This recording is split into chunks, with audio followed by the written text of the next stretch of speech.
Last night at Wrigley Field, the Giants jumped out to an early lead behind Hunter Pence's home run, but it was the Cubs who came from behind twice to win Game 1 of the series. It will not get any easier for San Francisco today as John Lester gets the ball for a Cubs team that has the best record in baseball. Game 2 of the series, next.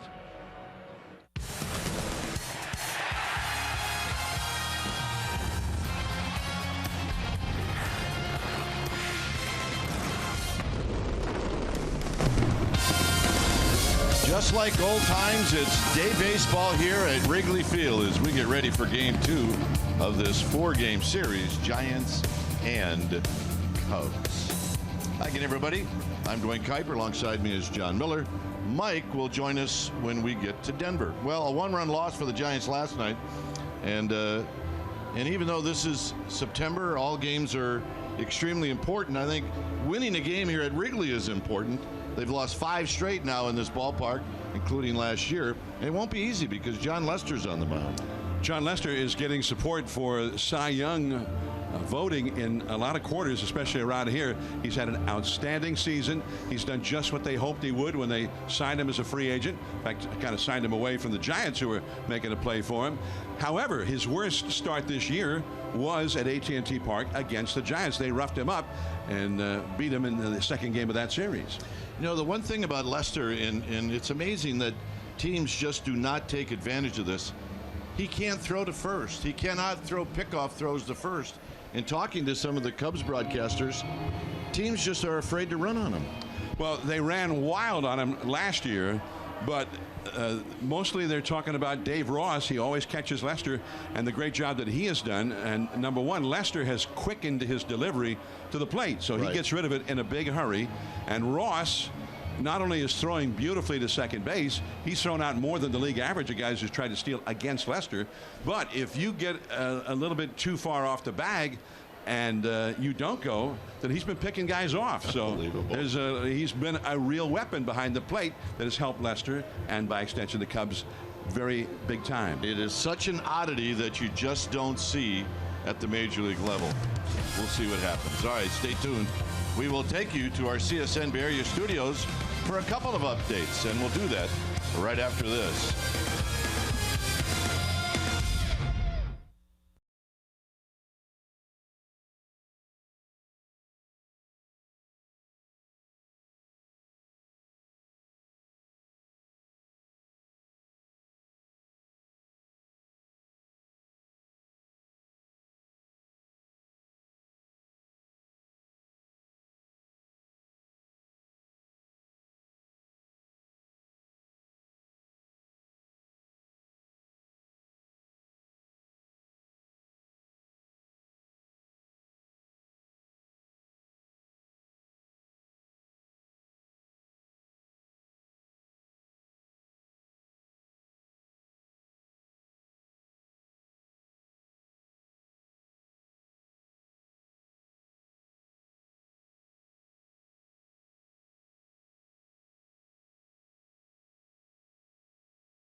we get ready for the first pitch.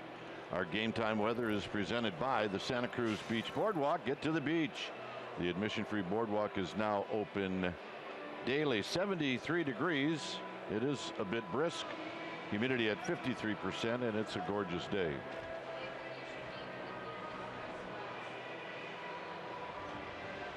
John Lester, the lefty, he will be on the mound for the Cubs. And this is the lineup that he'll be facing. It'll go like this. Span will lead it off, followed by the former Cub, Angel Pagan. Then Buster Posey. He gets a start today at first. Hunter Pence will be the cleanup hitter. See what he's done his last 10 games. He also hit a very long home run last night. Crawford will be in the 5th spot. Then Nunez panicked, and getting a start is Trevor Brown. Ill last night. He was supposed to start. He did not. But much better today, so he's in the lineup hitting 8th. And Albert Suarez is going to pitch, and he will hit in the 9th spot.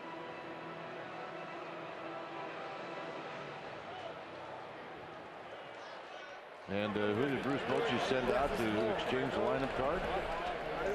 Sean Dunston. Sean Dunston, the former Cub. He broke in with the Cubs here in 1985. And he was a very popular player here. A shortstop with a great arm who hit with power. Yeah, one of Don Zimmer's all-time favorites. Sean Dunston, and also Dunston thought very highly of Mr. Zimmer as well. Lester leads the Cubs. Actually, it's Rizzo who leads the Cubs out. There's Lester following Rizzo's lead.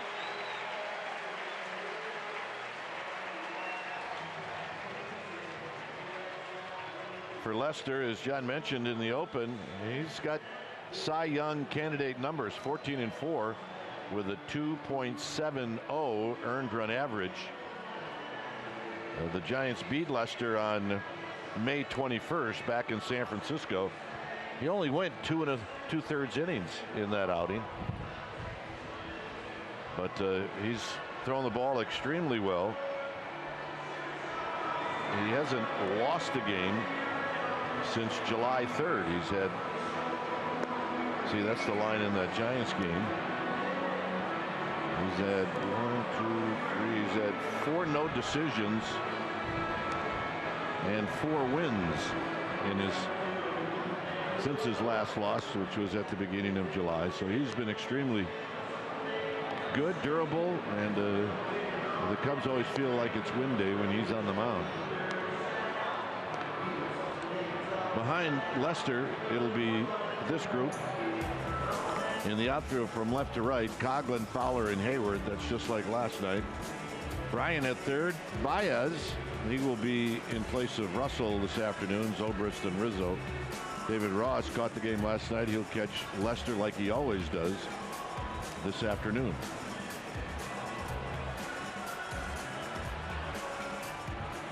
You see the standings. Cubs have a massive lead on the Cardinals. 15.5 games in the Central. The Giants trail the Dodgers by 2. So the Giants trying to pick up a win. Remember, they got swept last year in a 4-game series. They lost last night, so they've lost 5 straight here at this ballpark, and they're going to try to keep the Cubs from throwing up that flag with the W on it after the game. All right, Span steps in. Here's John. Yeah, long-standing tradition at Wrigley Field. If you happen to be driving by the ballpark, you can just take a look at the flagpole, and if you saw the blue W flying, you knew that the Cubs had won that game. Here is Denard Span. Lefty versus lefty to get it started. And at 92 miles an hour, a fastball for a strike. Tom Halley, and the crew chief, is the home plate umpire for this one. Dan Bellino, Phil Cuzzi, and Adam Hamari around the bases from first to third. But very softly, Zobrist in a hurry, and he got him.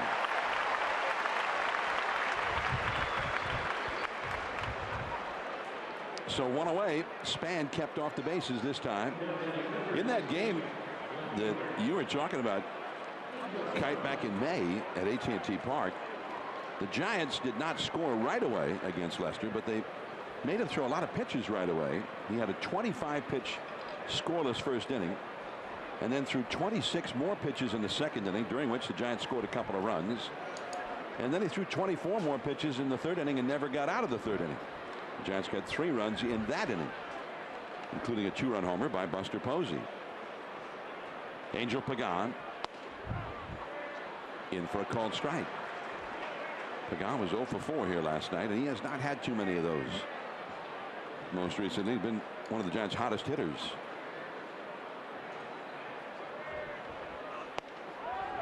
Off the inside, 1 ball and 1 strike. Lester, who always pitched well against the Giants as a member of the Boston Red Sox, and really the only time that the Giants ever really got to him was the last time they saw him in May. 2-1. Well, that's what we're going to go by, that start. All the other ones, forget it. He's a different guy. There were different guys who were facing him. He was a different guy. Exactly.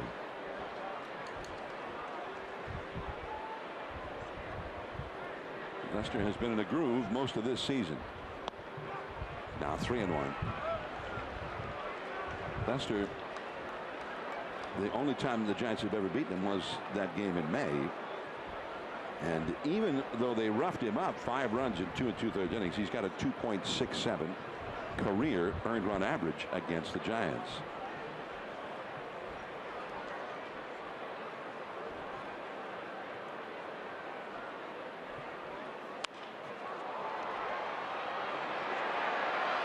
It is caught by Hayward.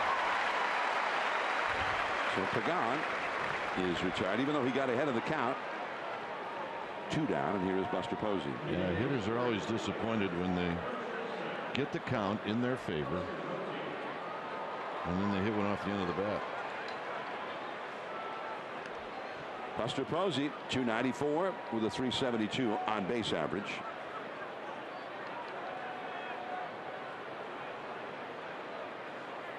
Buster last night was supposed to have been at first base.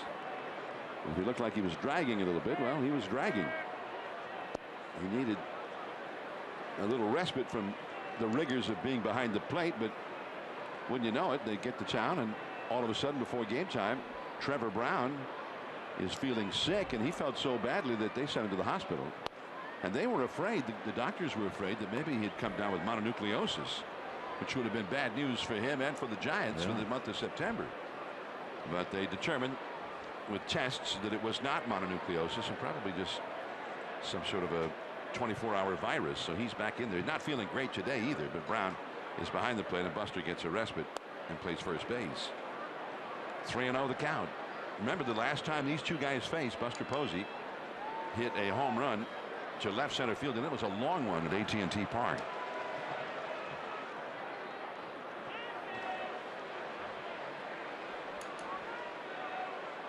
Three and 0 the count, and it's a 4-pitch walk.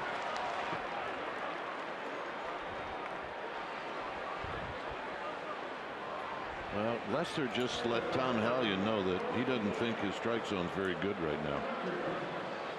And if Lester doesn't think it's any good, neither does Joe Madden. Yeah, this is the pitch that Lester thought he had a strike, and some umpires might call that a strike, but most will call it low. By the way, it's the same pitch that I'm sure Madison Bumgarner would want. Well, that low strike has been kind of controversial, that's for sure. 0-1 to Hunter Pence, and now if pitchers don't get it, then they're upset. That's true. But when it's called a strike, and the pitch FX, the computerized strike zone, shows that pitch as a strike almost invariably, then the hitters are upset.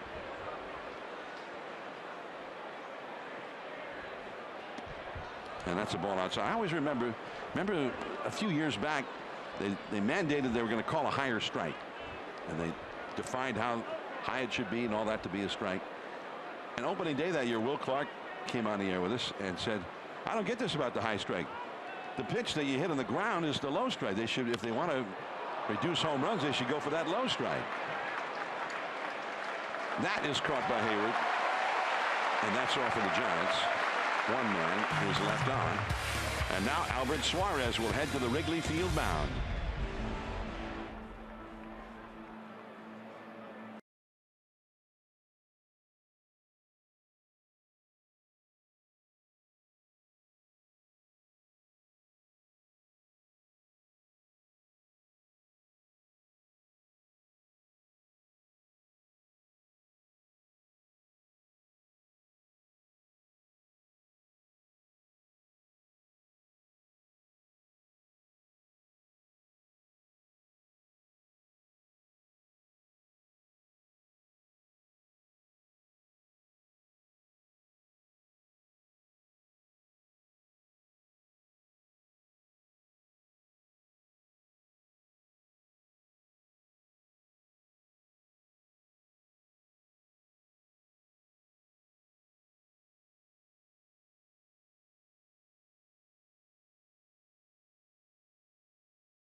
Suarez, Fowler, Bryant, and well, Chris Bryant's just been hot all year. Then it's Rizzo, Zobrist, and Coghlan. Hayward will hit in the 6th slot, then Baez, Ross, and Lester.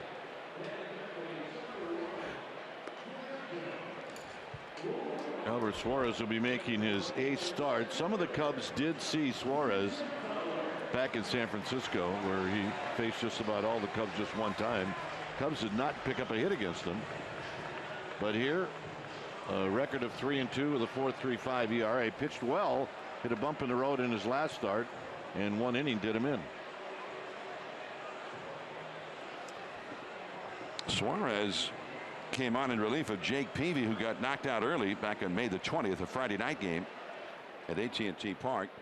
And Suarez was outstanding. He allowed only 1 base runner. That was Dexter Fowler, whom he hit. Otherwise, he just ran the table with 1 strikeout and a bunch of pop-ups and groundouts. Ball 1 way inside to Dexter Fowler. As we saw last night, you had to throw Dexter Fowler a strike, or he's just going to stand and watch it. Yeah, and plus, get him out on 3 pitches. 2-0. Try not to make it 13 pitches, which is what happened last night. Yeah, wore everybody out. And most of the rest of that inning went in a similar vein. A lot of pitches, and he changed up on it very nice, and it's a 2-2 count.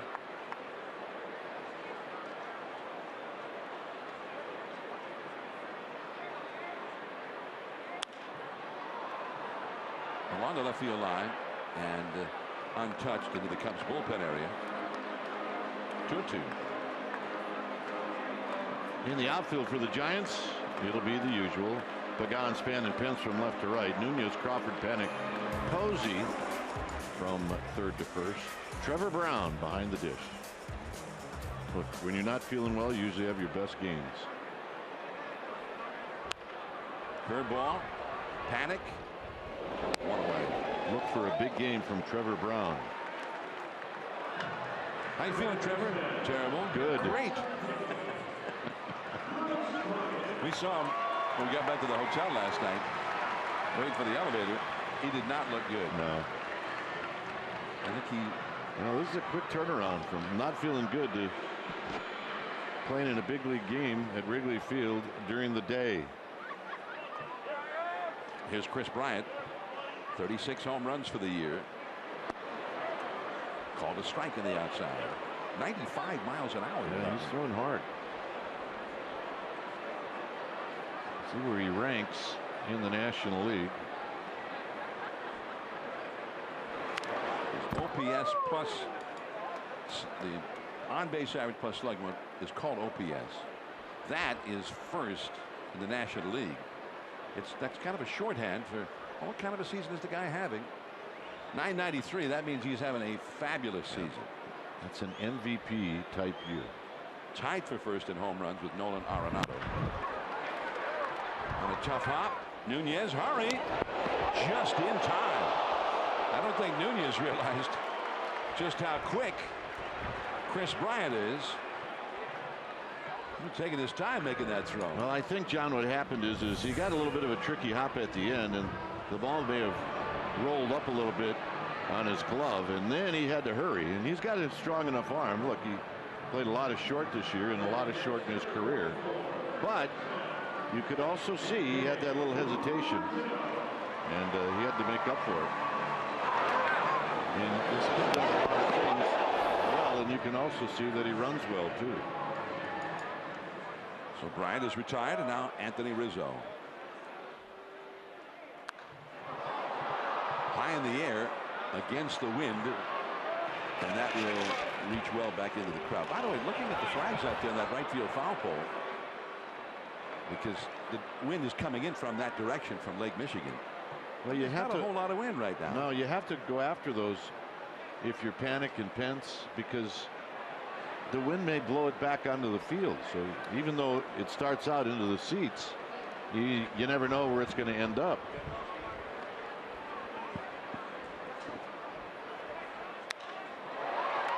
Span, it almost came right to him. That is a quick first inning for Albert Suarez. So far, so good. Brandon Crawford will be coming up.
It's not doing insurance? Well, it should do more. Go to AAA.com for more details. And a lot of Giants fans are in town with the Giants Vacations group. And we see him out and about when we're not here at the ballpark. And they're very much present here at the ballpark, as you can see, as Brandon Crawford leading it off for the Giants. Strike one. By the way, we just double checked in that wind. 11 miles an hour from the east in from right field. And that's currently, it doesn't mean it'll stay that way. It can change.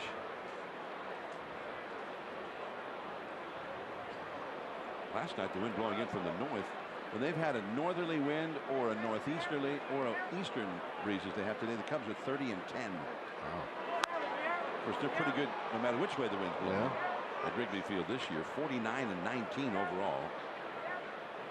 The flag's above the hand-operated scoreboard, scoreboard out there in center.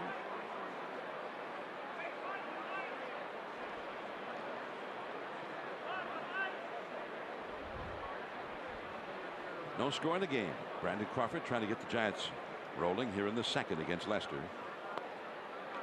2-2.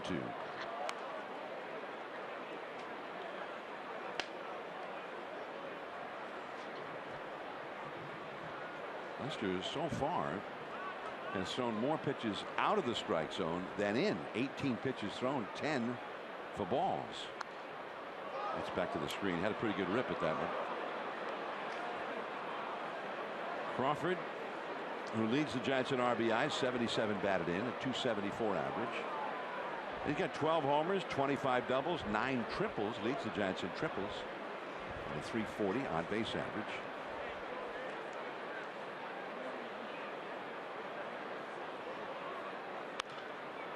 That's foul and will go back into the upper deck off the third base side. I'm talking about a shortstop who plays the position as well as Crawford. And does anybody play it better? Maybe not. The way he plays shortstop, and then you get the offense. And you get the RBIs, absolutely. Caught by Rizzo. Hit that one hard. Giant season tickets are currently sold out, but you can get on deck today for your 2017 season tickets with a $500 per seat non-refundable deposit. If you do, you'll gain access to purchase all potential 2016 Division Series home playoff games. Sales executives are standing by right now at the ballpark. To assist you, call 415-972-2298. Give them a call right now, and they'll be happy to give you all the info and answer all your questions. 415-972-2298. Eduardo Nunez, and the count is 0-1.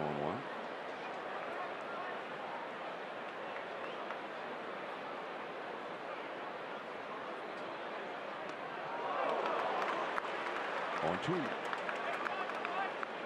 Slow curveball that time. Nunez has 14 homers, 57 batted in. Only 2 home runs as a Giant, though. This is his 31st Giants game. Caught by Lester. A little frustration there showing on the body language of Eduardo Nunez. Well, Nunez got jammed. I mean, this ball wasn't hit that hard, but if it gets by Lester, it's going to be a base hit. So that's why Nunez was disappointed. And it turned out that it's a nice play by Lester because it wasn't hit that hard. He had time to reach out and catch the ball. So a couple of line drive outs to start the inning for the Giants. And here's Joe Panic. 2 down, nobody on, no score. That's ball 1. Dodgers play tonight at home against the Padres. The Giants 2 games back of LA. And the young phenom Julio Urias will go for the Dodgers in that game. 1-1 now to Joe Panic. Clayton Richard, he kind of fallen off the map. Yeah. But he's back and he's thrown real well for the Padres in the starting role. Down off the foot. Strike 2. I had to hit his back foot. 2 down, nobody on. Trevor Brown on deck would be next. Let's see where it hit. Yeah. A one hopper off the back foot.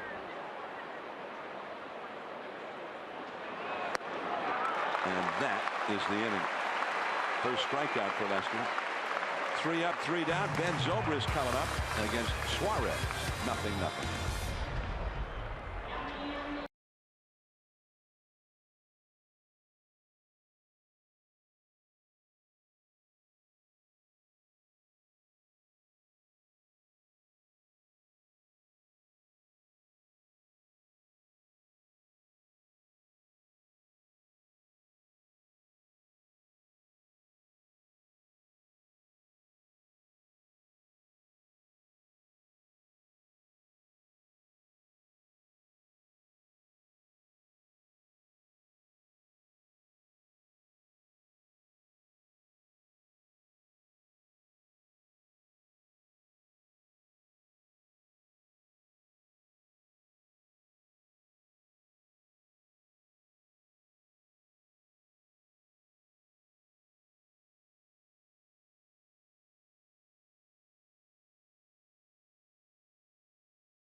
you by Big O Tires. Tires, service, straight talk. Big O Tires, the team you trust. Giants Insider Podcast is sponsored by Max Muscle Sports Nutrition and is live on CSNBayArea.com. Log on each week. His insider Alex Pavlovich, well, he talks baseball. That's what he does. And he writes about baseball, and it's also available on iTunes. I think Alex is using that Muscle Sports Nutrition. He's getting bigger. Well, and it shows in his work. It does. His work is so much better than it used to be. I don't think he could do that without some artificial enhancement. It's a heavy load. 1-1 the count to Ben Zobrist. He truly is an outstanding reporter, and if he is, there's something going on with the Giants, he knows about it, and he'll report that. So check him out. CSNBA.com.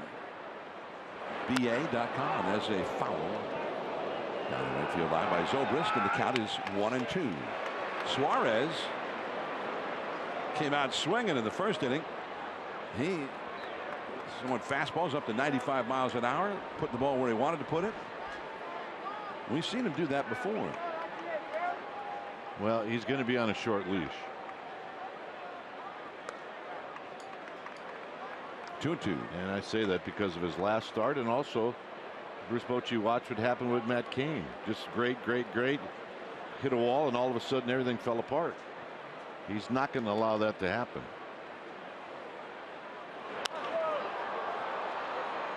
Pants over in right center.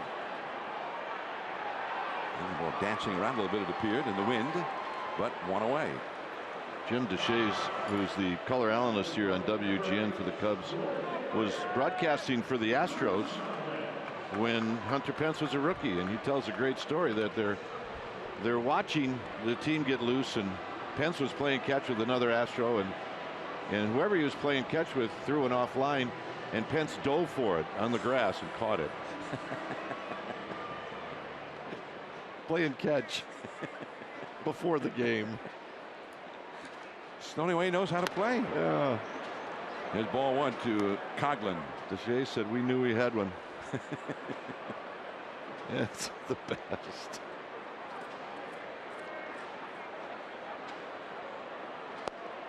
Jim Deshaies came in here and he said, "Hey, did I ever tell you the story about Pence when he was a rookie?" I said, "Yes, you have, but I really want you to tell it again." So you never get tired of it. Well, and Hunter Pence. So they found out early on.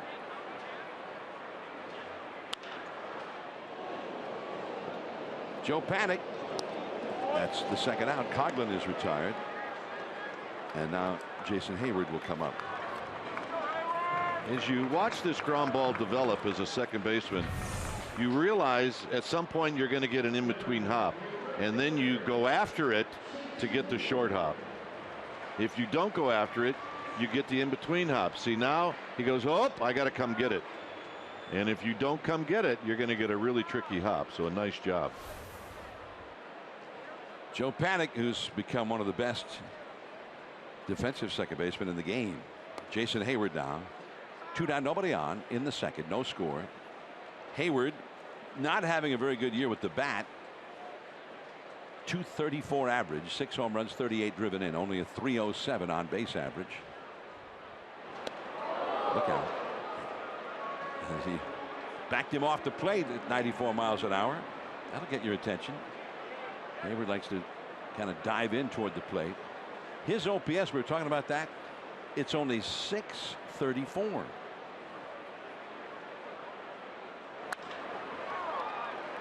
Brandon Crawford, and that's all for Hayward. That's 6 up, 6 down so far. Suarez seems to have it over these Cubs early on.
BSN Bay Area is brought to you by Casino Matrix, Silicon Valley's best bet for gaming, food, and fun 24/7. Wrigley Field, Chicago, no score as we head to the third inning. Trevor Brown leads off. Here's Dwayne Kuiper.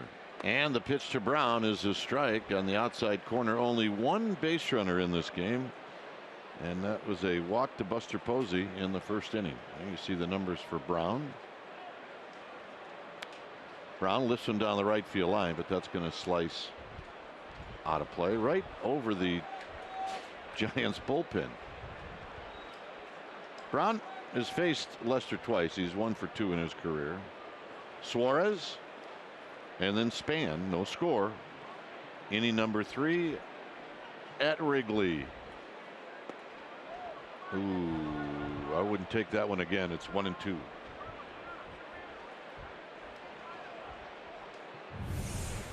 Here's the pitch, and maybe a little inside, not by much.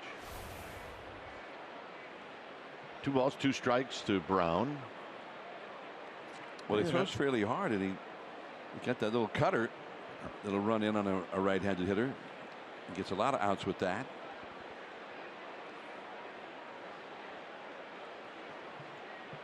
Be pitch number 33 for Lester. Driven into left center field. On the move is Coughlin, and he's going to make the catch.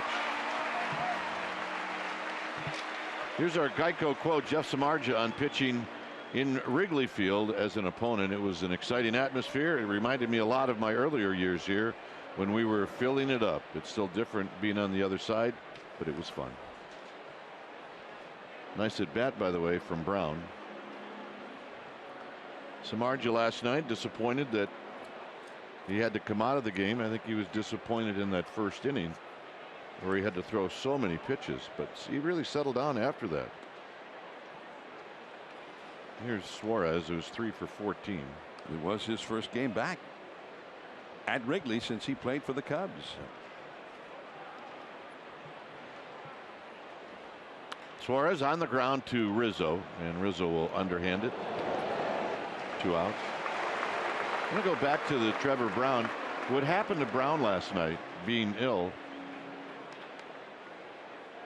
makes you think that the Giants are going to have to come up with another catcher. And even Bruce Bochy said that. It's not that I've just come up with this all of a sudden, but and he said last night, he said, you know, we got to rethink this. You can expand the rosters. I mean, they got room to bring up 4 catchers if they want. So I would not be shocked within the next couple of days, at least before you get to Denver, that there would be another catcher here. So here's Span. Well, when they left San Francisco, Trevor Brown felt great. He was going to catch yesterday. Posey, in that sort of the semi-day off, he would still play, but play at first base instead of being back behind the plate. And they'd have 2 catchers. They'd both be in the game, both available. And then all of a sudden, Brown is sick. Yeah, he forced Adrianza to be the backup. Brown told me that he had a fever, he had a headache, his whole body was aching, and they sent him to the hospital. Tap foul. It's 1-2. Back in the old days, they blamed that on Rush Street. Not so much anymore. Well, the Giants got to the hotel about, what, 1:45 Chicago time here Wednesday night / Thursday morning. But Rush Street's still going then, right? Sure it is.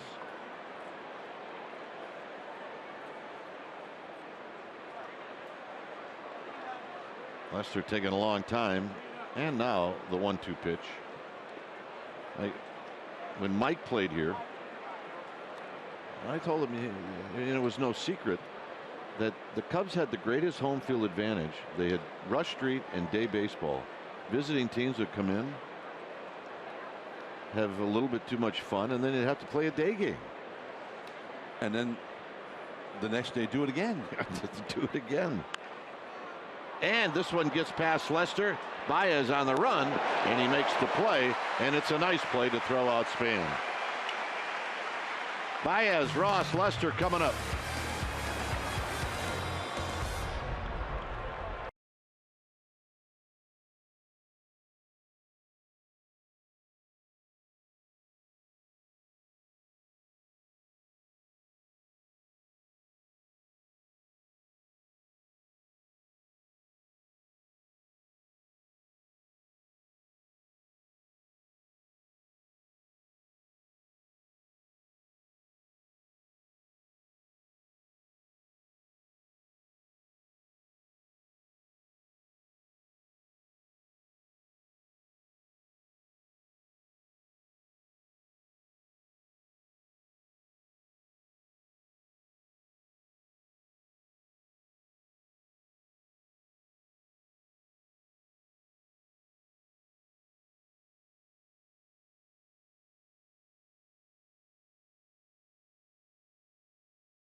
Insurance and financial services for you and your business. Visit hefins.com. No score here at Wrigley Field.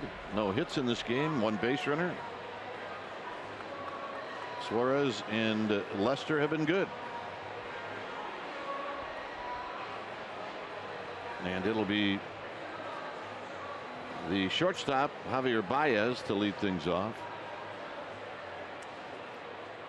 Well, Joe Madden thinks so much of the defensive capabilities of Baez that even though they have one of the outstanding young shortstops in the whole game in Addison Russell, he thinks there's nobody better than Baez at short. Well, he showed it on that play as Suarez opens up the bottom of the third with a breaking ball, and it's 1 ball and no strikes.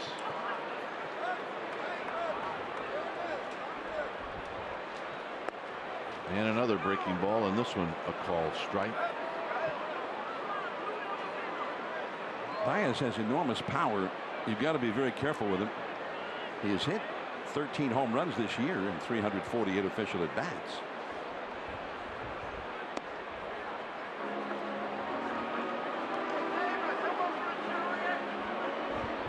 Two and one. David Ross, the Cubs catcher, is on deck. We're in the bottom of the third. It is breezy here today at Wrigley Field. 3-1.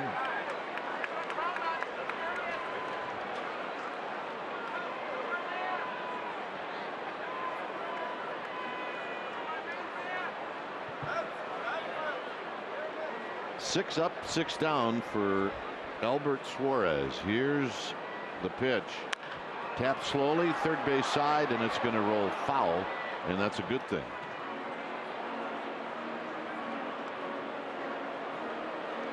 Suarez would have had no chance of throwing out Baez.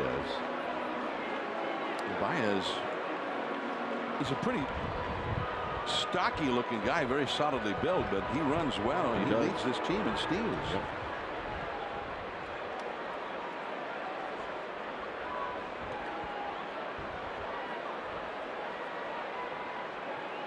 So it's 3-2.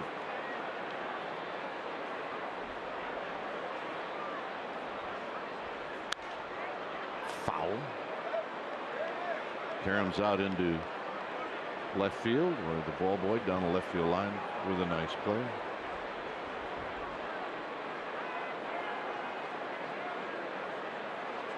See the flags, very breezy. Overshift is on for Baez. Big hole on the right side. Posey off the line at first. Another packed house.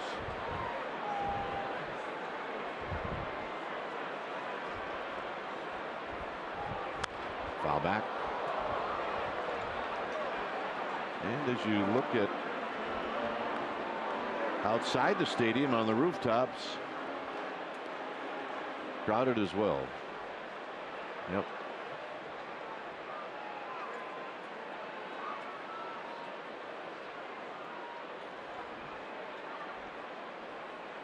And another payoff pitch. Here it is. That's a fair ball down the right field line.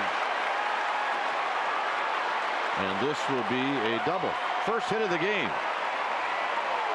And Baez, all he did is poke it down the first baseline. Almost looked like a defensive swing. Well, I'd say it is a defensive swing. Pretty good pitch. Man, that's pretty good hitting. So just protecting the plate. Here in Chicago, on the other side of town, the White Sox broadcaster, former big leaguer, very colorful, Hawk Harrelson. If a White Sox guy does that, he says, "No, that's good hitting right there. That's a really good pitch, and that's just good hitting." Now, if the other team does the same thing, he says, "Oh man, our guy makes a great pitch, and it gets to get a little lucky duck snort." Well, here's the pitch to Ross, and Ross takes low, 1 ball and no strikes. And if you're a White Sox fan, you exactly, well, of course, know what he's saying, and you agree with him wholeheartedly. Of course, they're very colorful, the Hawk. Although Hawk not just doing road games. I never heard of that before. I know. Vinny does just home games. Yeah. Hawk went the entire opposite direction with it. Swing and a miss by Ross. 234 for Ross.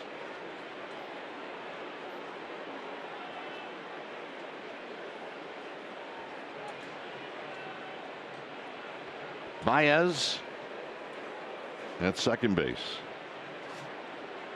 First hit, first time any runner has reached second.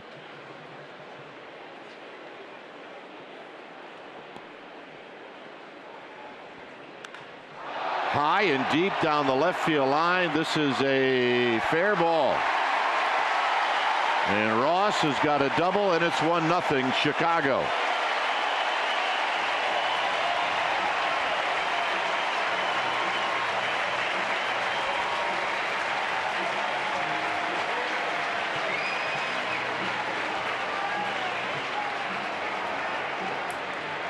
So you get to the bottom of the lineup and you think, well, all right, we're going to be all right.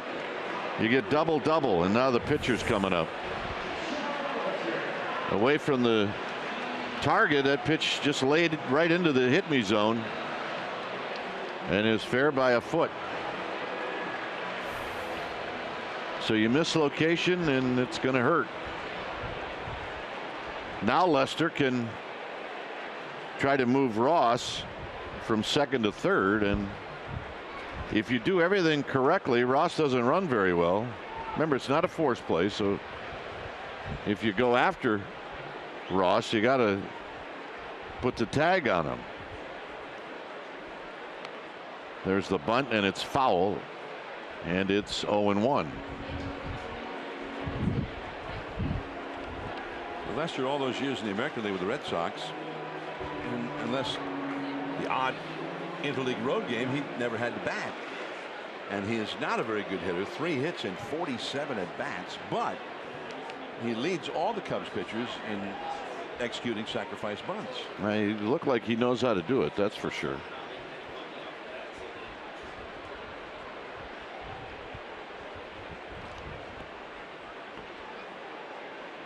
Fowler is on deck.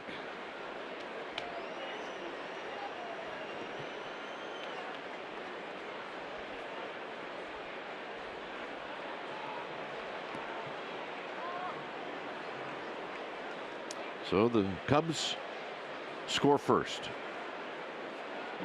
Giants scored first in the game last night.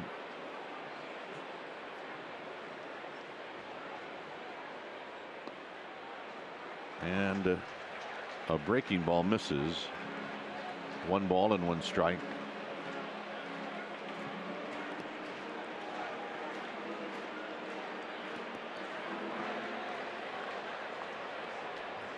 So Madden.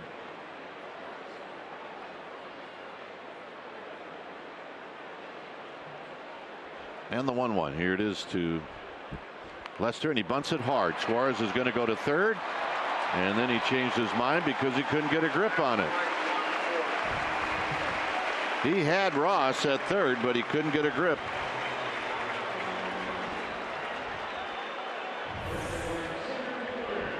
You watch when Suarez picks it up where Ross is. I mean, he had him by 20 feet.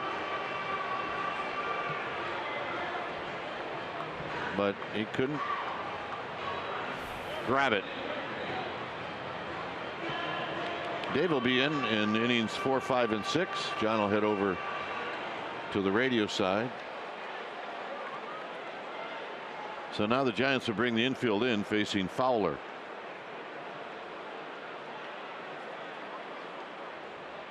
So many little things that needs to be done correctly to win games against really good teams. There's no error on that play. He got an out. And yet it's a huge difference. It is. Because if he'd been able to get the grip on it, make the play, there'd be a runner at first now and 2 down. And that wouldn't happen. So Fowler knocks him in with a little bloop, and it's 2-0.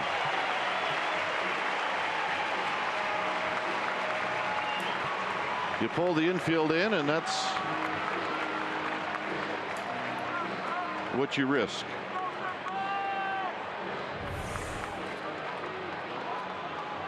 Just enough. Cubs have had 2 batters come up with a runner in scoring position, not including Lester, who gave himself up for the sacrifice. As Urgetty's out there talking it over with both Brown and Suarez. But the Cubs have gotten 2 hits. The 2 guys who had a chance with the runner in scoring position both got hits to knock in a run. It is the name of the game. If you can win the getting hits with runners in scoring position battle, it's likely you're going to win the game. Although you have to put yourself in position to get hitters up in those spots, and the Cubs have done that here in the 3rd. So here's Bryant. And you start worrying about it too when it happens at the bottom of the order. Now the big guys are coming up. Absolutely. They've totally set this whole thing up. 1 ball and no strikes, and the pitch down low. Baez poked a double over the bag at first. Ross doubled down a left field line. A bunt and a bloop. And the Cubs have the highest on base percentage as a team in the entire National League. There are teams that hit much better for average. Giants are hitting better for batting average than the Cubs, but nobody gets more men on base than the Cubs. And then the Cubs hit a lot of home runs on top of that. And here's one of those guys as he takes that inside. 2 balls and no strikes. The thing that's real surprising, and we've been reading about it all year, we've seen it up close, but the team that leads the National League in hitting home runs, the Cubs, that's a good guess. Washington, Colorado, those are all good guesses, but the team that actually leads the league, St. Louis. Bryant with a big swing and a foul into the glove of Brown. It's 2 balls and 1 strike. I would have not. I've not probably put them in the top 10 because that's just not their history. And this is post Albert Pujols. Is that the team led by Jed Jerko? Jed Jerko. A pretty good pickup, as it turns out. 2-2. Cardinals, the Cubs have hit 167 home runs, which is pretty good. 133 games, 167 big flies. Cardinals 189. Well, was that a strike? Nope. And Trevor Brown may have helped get that strike for Suarez. Well, it may now force Brian to have to swing at a close pitch.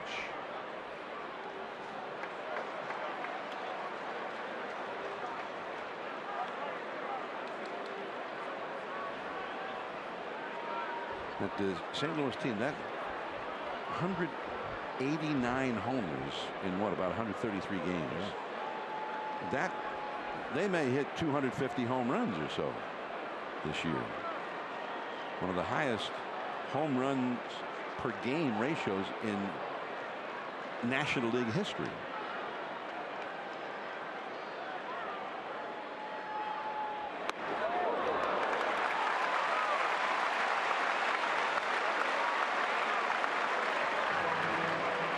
Well, on Thursday the 15th, it's Italian Heritage Night at AT&T Park. Your special event ticket is going to include an Italian Giants knit beanie.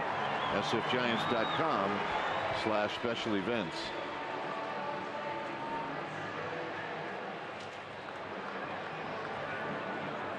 Suarez is working himself into some trouble. Had to go back on that inside corner again and just missed. So here's Rizzo. Rizzo lined out to Span in the first.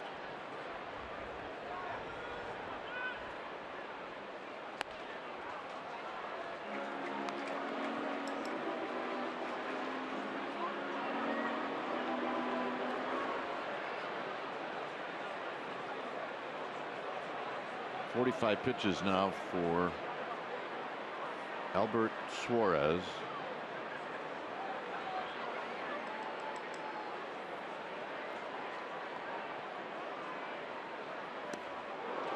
And Rizzo with a big rip, and it's 1 ball and 1 strike. There's not been any action in the Giants bullpen this entire time. So Bochy seems to be happy with the kind of stuff that Suarez has gotten going today. And that's 24 pitches in just this inning for Suarez. Now as we talk about it, the bullpen is going to get busy. 1 and 2.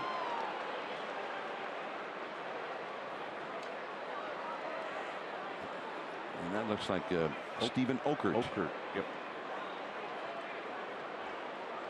Matt Cain was activated from the disabled list today, so he's available in long relief if they need him. With all the lefties you got, you can mix and match to get out of an inning and then have your long reliever start the next inning.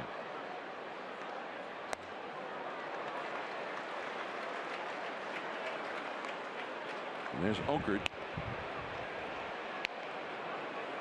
Big, strong left-hander. He throws hard.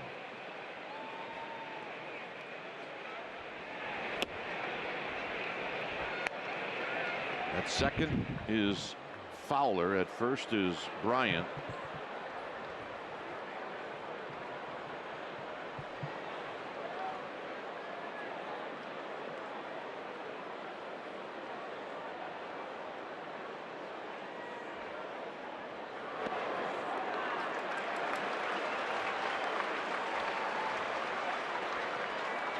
So it's come to this, 3 balls and 2 strikes to a guy that's got 93 runs batted in and 26 home runs.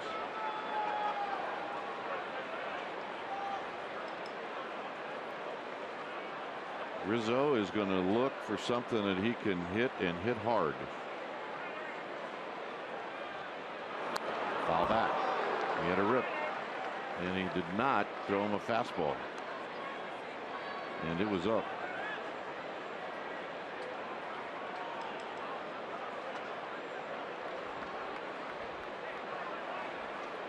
Giants trying to get off the field.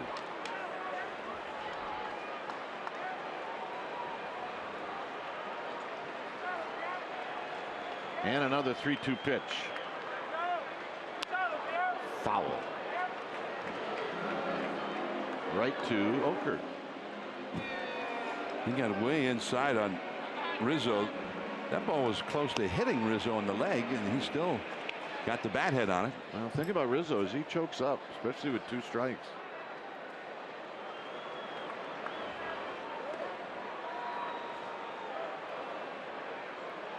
This will be the 30th pitch of the inning thrown by Suarez. He threw 22 pitches in the first 2, so he had a real economy of pitches going, which is a good thing. And this is a very stressful inning.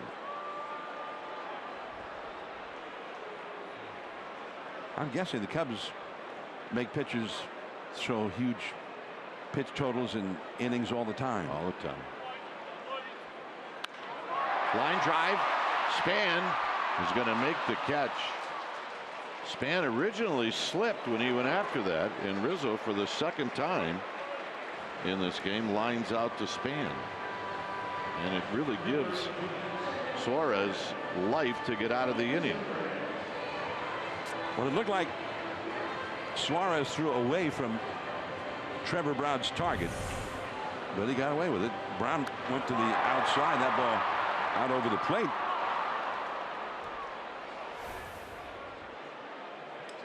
Zobrist hit a fly ball to Pence in the 2nd.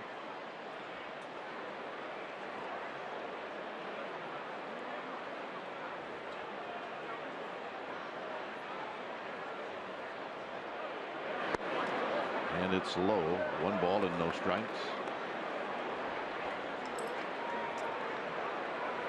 Now I'm sitting here saying, wait a minute, that's a strike, isn't it? Yeah. Now I'm starting to think like Lester. I agree with Lester. Yes, you want that strike.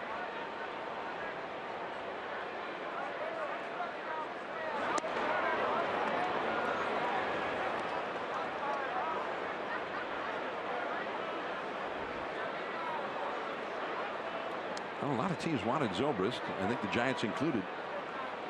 But what Zobrist wanted was a promise that he'd be the everyday second baseman, Right. Not playing all over the field, a different position every day. And the Cubs made that agreement with him. Which is not to say he doesn't occasionally move somewhere else. Like last night, he ended up the last inning or 2 in left field. But he's their regular starting second baseman. Like you said, I think he ended up the game last night in left field. He didn't have a problem moving around, but I think for the most part he wanted to stay at one spot. Slowly hit. It's going to be Panic who's going to have to make the play. He does. And Suarez finally limits the damage to just 2 runs. Dave Fleming will be in. We'll see John back here in the 7th.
On this beautiful Friday afternoon, Cubs with a 2-run lead now after 2 in the third. And the Giants will come up in the fourth inning with Pagan, Posey, and Pence. Dave Fleming now alongside Dwayne Kuiper here in the TV booth. All right. Yeah, so what? Stressful around here. Really? Yeah. Are you out of breath? No, they are out of paper in the bathroom. Oh, that's much worse. Ah, yes. Throw your hands in the air. Natural hand drying. Blue jeans. Uh-huh. Len Casper thought it was quite hilarious. Anyway, 2-0. Here's Pagan. And Pagan rifles one right at Fowler. And you see the wind knock it down. Starts out as a line drive and ends up as a fly ball. The beauty of Wrigley Field. Here's Buster Posey. Giants do not have a hit. Remember, they went hitless after the third inning in the game last night. And Posey fouls it out of play. Well, the Cubs have thrown a no-hitter here, bridging the 2 games. Yeah. The Giants haven't had a hit in 9+ innings. You know what? If you're trying to win a game, that's a problem. Especially against this Cubs team.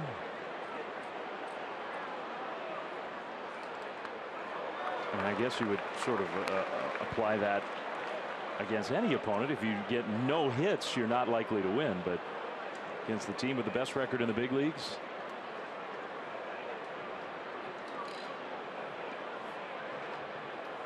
Posey behind in the count, 0-2. Got him.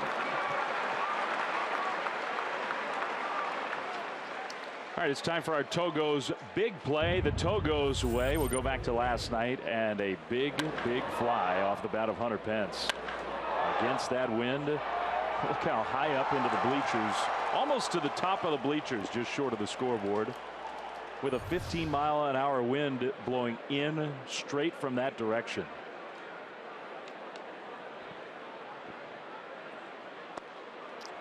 And we talked to Bruce Bochy after the game, and Bochy said, I mean, he really couldn't remember a home run like that into the wind at Wrigley, ever seeing one like that.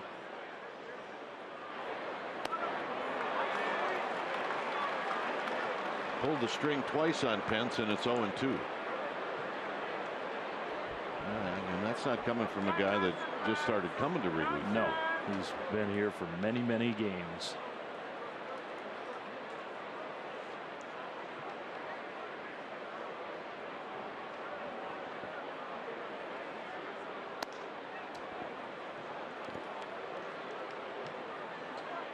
One and 2 to Pence. Crawford's on deck. 2-0 Chicago.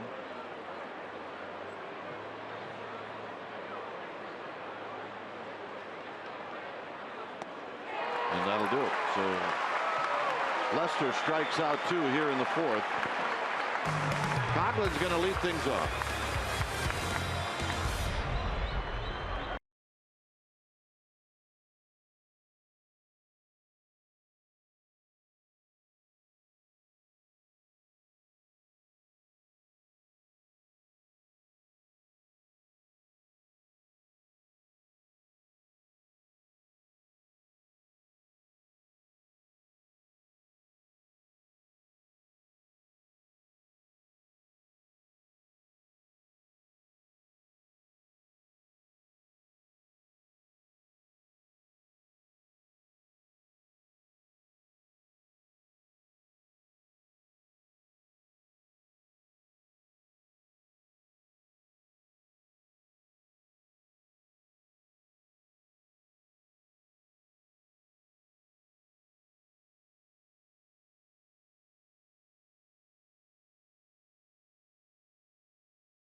It was on this date all the way back in 1975 at Candlestick. Johnny LeMaster made his big league debut, first major league at bat against Don Sutton of the Dodgers. Hit an inside the park home run. Only the third time that had happened in the history of the game, and it hasn't happened since. Johnny LeMaster's major league debut inside the park homer against Don Sutton. Our McDonald's true story. Johnny Lee. I enjoyed my days playing next to Johnny Lee. You did? He's a good shortstop. Bottom of the fourth, Coghlan, Hayward, Baez, 2-0 Chicago.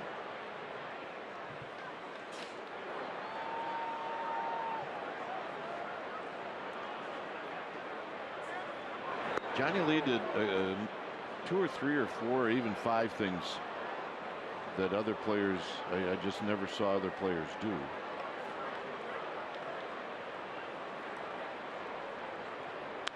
Coghlan into left center field, and 2 are going to come together, and it's Pagan in front of Span. 1 out. 1, because it was so cold at Candlestick, he wore 2 batting gloves on the same hand underneath his fielding glove. The other is on really windy days, he did the Ken Griffey. He put his cap on backwards so it wouldn't blow off. And then the league said you couldn't do that anymore. 3, he put "boo" on the back of his jersey. That's a pretty memorable one. Caused a bit of a stir.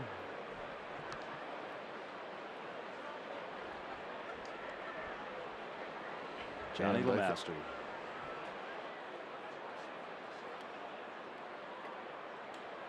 Hayward a swing and a foul back. And he was a good dude. And not many guys can actually say their first home run was an inside the park home run. 3 of them can say that. Well, first at bat was an inside the park home run at least.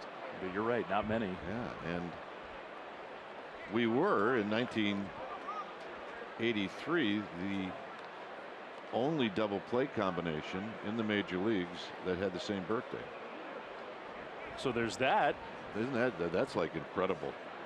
That might be the most impressive thing of all. Although he was 4 years younger. Hayward gone. First strikeout for Suarez. Well, he could use, if he's planning on being in this game a little longer, he could use a quicker inning after the long. Yes. How about a quick inning and then some, like 4 back-to-back hits? Well, okay. Feels ambitious right now. Yeah. Baez doubled down the right field line in the 3rd inning. Takes a big swing and a miss.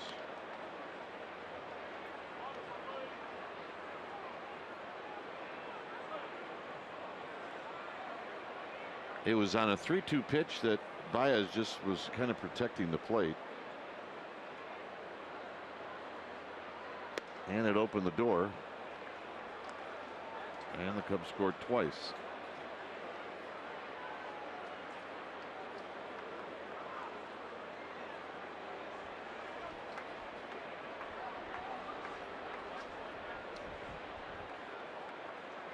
Breaking ball is a strike on the outside corner. 1-2.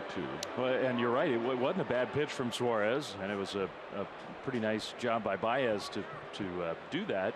And I was thinking of our partner Mike Krukow, because it was the first time he'd had to pitch from the stretch, and the stuff looked a lot different. Yeah. Fouled at the plate.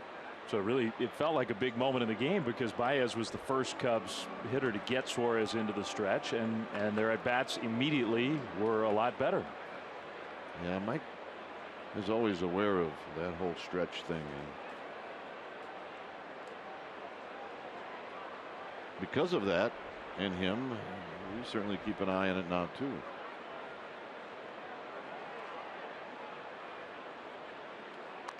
Tap foul. So Baez proving to be a tough out for Suarez as he keeps battling. It's 1 ball and 2 strikes.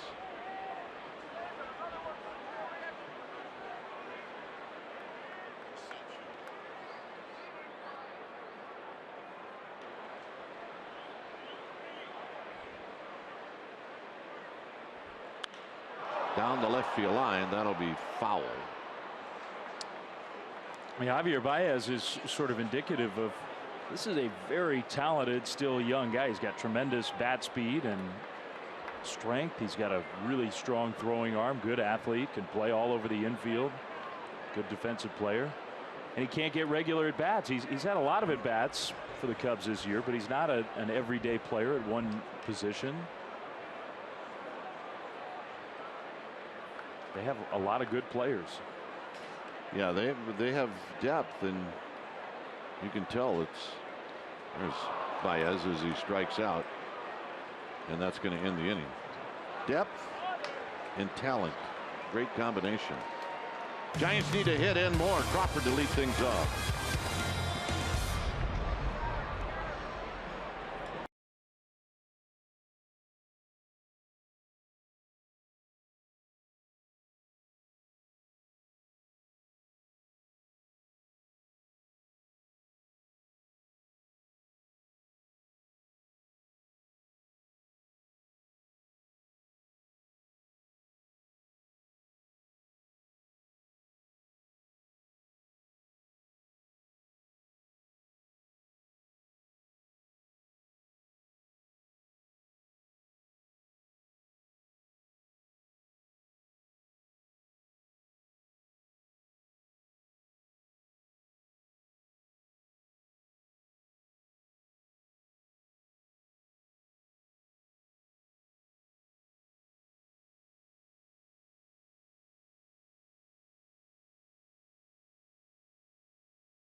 CSN.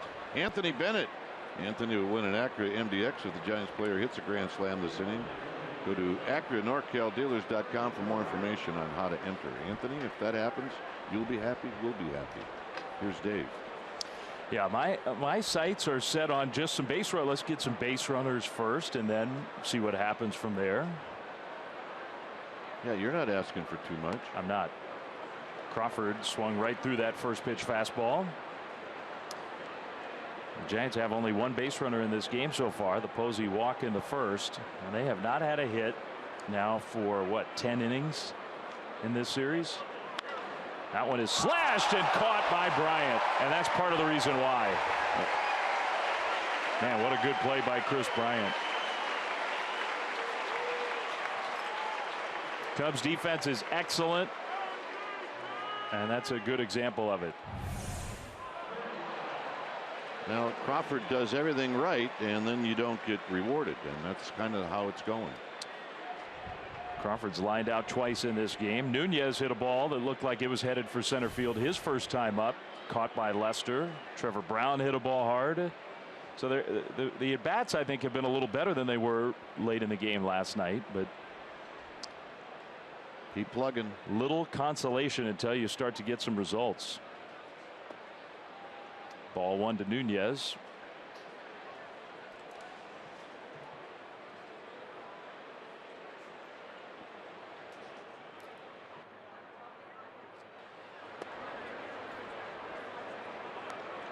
Two and 0.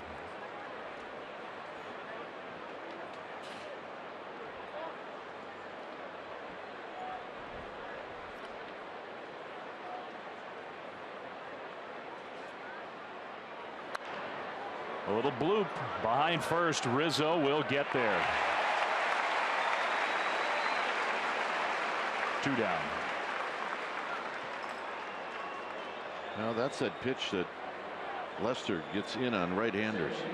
You got to get it out of there. That's why a lot of times lefties will have better at bats against Lester. Same reason you see lefties sometimes have better at bats against Bum. So although that one was off the end of the bat. But the point is still true. See Panik, who had good at bats against Lester when these teams met back in May. 0-1. Yeah, that cutter. And we've heard a lot of the chatter from Matt Moore these last few days about adding that pitch, and Matt's talked about how, hey, it's not a swing and miss, it's not a dominator, just get it off the sweet spot, get that weak contact. And Lester will cut that fastball in hard on the hands of right-handed hitters. Might be his #1 weapon. 2 down, nobody on. On the ground to second. And it is kind of amazing. There's 14 innings in this series now for the Giants. And they have 3 hits against the Cubs. They trail in the middle of the 5th today, 2-0.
Choose a Junior Bacon Cheeseburger or Crispy Chicken BLT in Wendy's 4-for-4 meal at participating Wendy's for limited time. Padres make their final appearance at AT&T Park September 12th through the 14th. Dynamic deal tickets for the series starting as low as $7.50. September baseball, every game counts. sfgiants.com/dynamic deals. So it's a 2-0 lead for these Cubs. Giants fan out in the bleachers.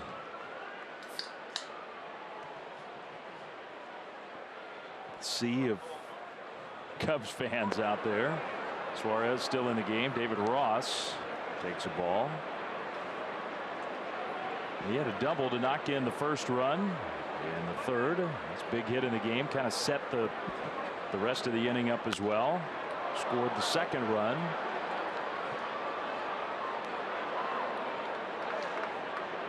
.71 pitches for Suarez. Hey, you know what? Overall, he's done a good job today. Yes, he has. He had that one stretch in the third. And he limited the damage like he needed to do.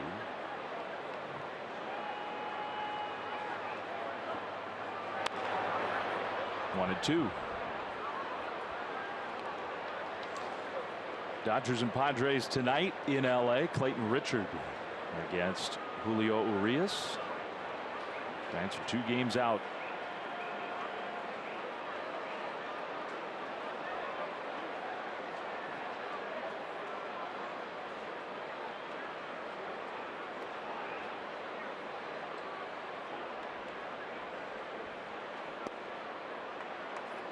Two and two. I mean, you could take any little stretch in the season and play this same game, but you think about it was the 8th inning after the Giants beat the Diamondbacks the other day. 8th inning of the second game of the doubleheader at Coors, and the Dodgers were down 8-2. Yep. And they come from behind and win that game. It will pop up, and the wind is going to push that out of the reach of Posey. And then the Giants have a lead with the Dodgers off yesterday late in the game. And if the Dodgers lose at Coors, Giants win. I mean, it's a 2-game swing. It can get weird, and that kind of stuff. Maybe for the players not as much. For me, it starts to drive me crazy. You start to play out those scenarios. You're absolutely right.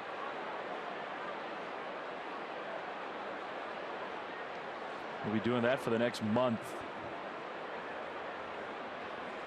Ross strikes out swinging. That's the good Suarez cutter. And he has not had a great feel for that pitch in this game. It's a difference maker for him. Now here's the pitch that Dave's talking about. I called that a cutter. Maybe that was a changeup. Could have been. He usually uses the cutter against the right-handed hitters, and the changeup he saves for lefties. I think he threw the changeup there. I mean, any offense at all from the Giants, and you're looking at Suarez being, wow, this guy's dealing. Yep. Lester, who is not a good hitter, but he takes a cut. He's not looking to just kind of put the ball in play.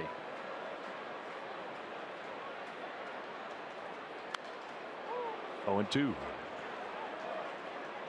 I think his theory is, hey, I'm not going to hit it very often. If I do, I want it to count. I may run into one.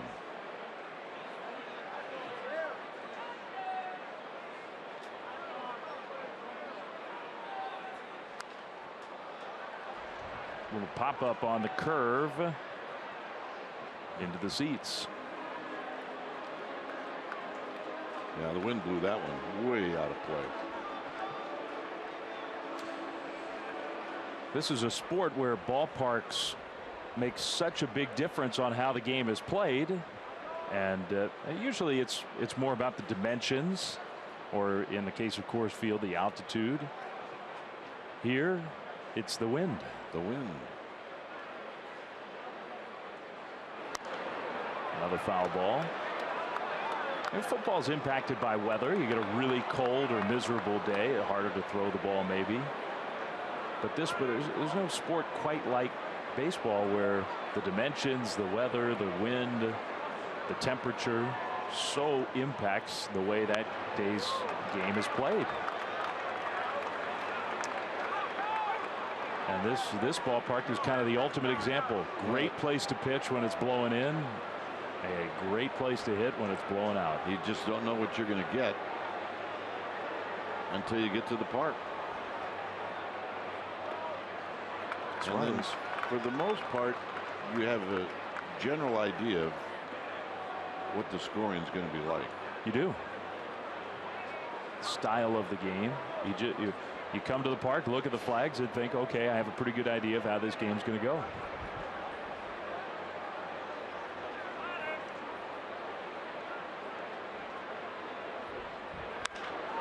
That ball is hit way up there to center field. The wind is not helping it out. In fact, you can see the wind pushing it back toward the infield, 2 down. Suarez had a hard time getting rid of John Lester. Yeah, he was being a massive pain to Suarez. I don't think Albert's all that thrilled about it. 2 down for Fowler. Weren't you telling me the story of Don Zimmer and when he was the manager here? Yeah, in that apartment building. He lived down in one of those big buildings. We show the shot from behind home plate looking out toward the lake. And he made sure he had an apartment where he was in one of those rooms where he could look up at the flags when he woke up in the morning. Woke up in the morning, coffee, cigar, in a robe, check to see what the flag's doing. How am I going to manage today? Maybe a little chewing tobacco. Yep. Probably not wearing shoes like that, though, Don Zimmer. Next, Fowler's got a little style. I might wear those to my daughter's wedding. What do you think? Really? I'll call Dannon after the game and run that by her, see if she's okay with that. I think I would get the big no. Walker down the aisle in those. Not about you, Dad. As much as you want it to be, it's not. It's my day. And in this town, you get that logo. You can kind of see it, the silhouette on the tongue of those cleats. Hard to go wrong in this town.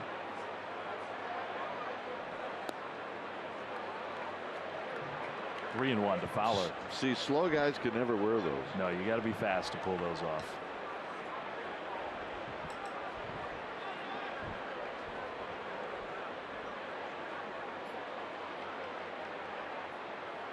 I mean, even fast guys that can't hit can't wear those. You got to be able to do a number of things to be able to wear those. Giants having a real hard time against Dexter Fowler, which when you play the Cubs, that makes it really tough, because then you get this guy coming up. And Fowler, he was on base 3 times last night. He's been on base twice already in this game. Bryant, who walked his last time up, and this could be it for Suarez. Okert getting ready again. He got the left-hander Rizzo on deck.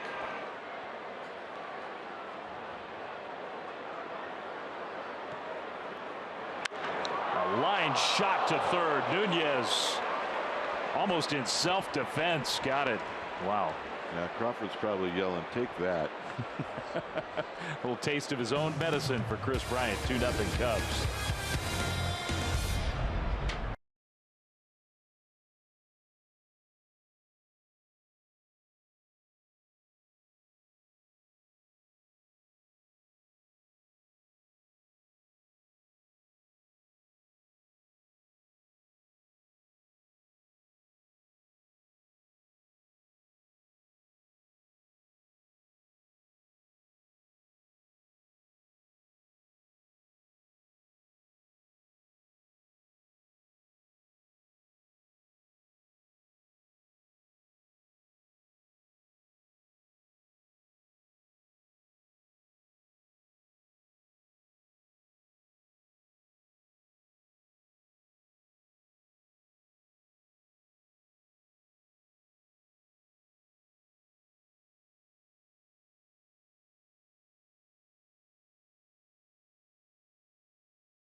We didn't realize how big, I don't think, a couple months ago. Giants Cardinals 4 games when we get back home, and lots going on. You see the special events: Italian Heritage Night, Star Trek Night, Yoga Day at the ballpark. That's kind of covering the whole spectrum there. sfgiants.com/tickets. Get a hit, will you? Trevor Brown to short, and that throw bounces but picked clean by Rizzo. Giants hitters now. Are you ready for this one? Is this a negative stat? Well, it ain't positive.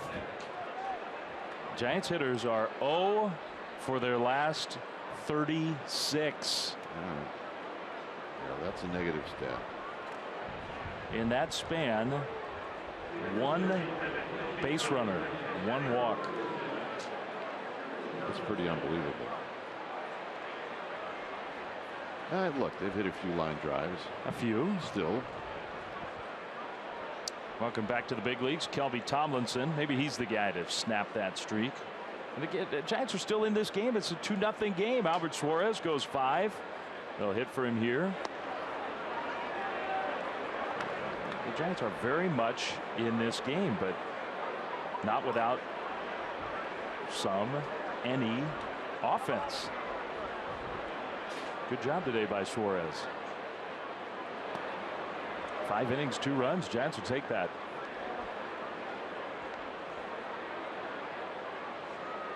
Funny, his last couple starts now, Suarez, all of the damage had been done in one stretch of hitters. In this case, it was within 4 hitters. Tomlinson on a line, and a sliding catch by Fowler. 2 down. It's just how it's going for the Giants right now. Well, when this changes, it's going to be pretty awesome to watch. And again, Tomlinson does everything right, and Fowler, right before it hits the grass, puts it away.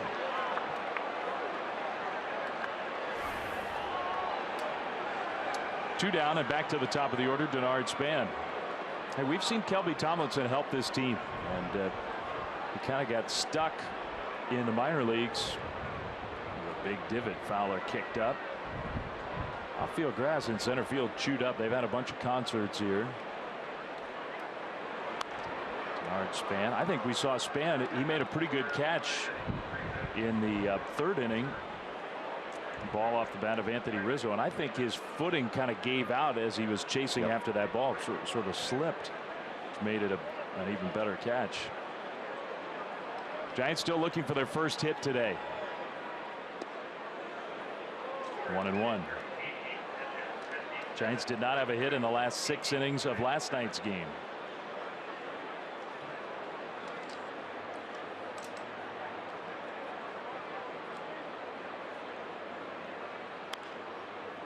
One and 2.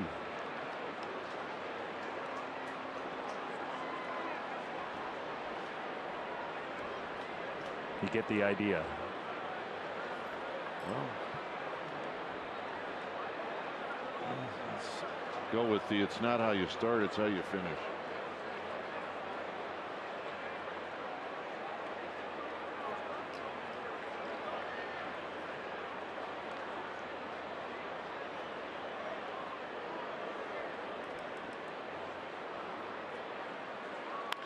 A liner, caught it short.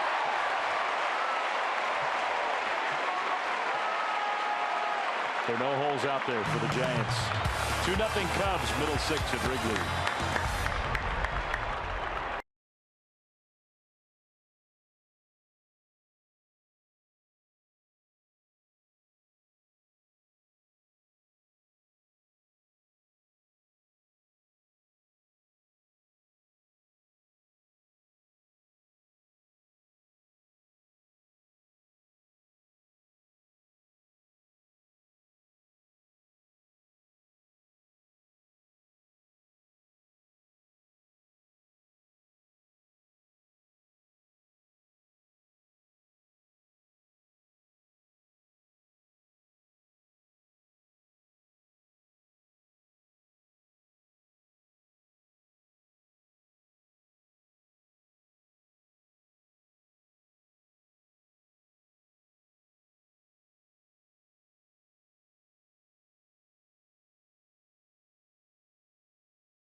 You buy Jack in the Box. Taste the all-new Jack's Brewhouse Bacon Burger today at Jack in the Box.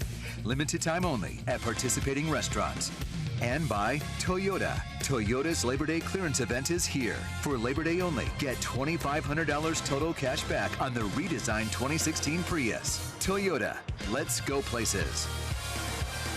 It's a 2-0 lead for the Cubs. It's been that way since the 3rd. When it's time for a change, think Speedy Oil Change and Auto Service. Your oil change tune-up and repair experts. It's Stephen Okert. Okert coming up from Sacramento prior to yesterday's game. In Sacramento, 4-3. The one thing he did well is he had left-handed hitters at a 235 clip. So that's why he's in there right now. Against a pretty good left-hander, Anthony Rizzo. Giants desperate to keep this a close game, so if they can get the offense going, they have a decent chance in the final few innings. Yeah, you got to hold them. There's a strike from Oakert. He also had pretty good strikeout numbers in the minor leagues, and we've seen some swing and miss stuff from him in his short stints with the Giants, so I think he can help. 1-2.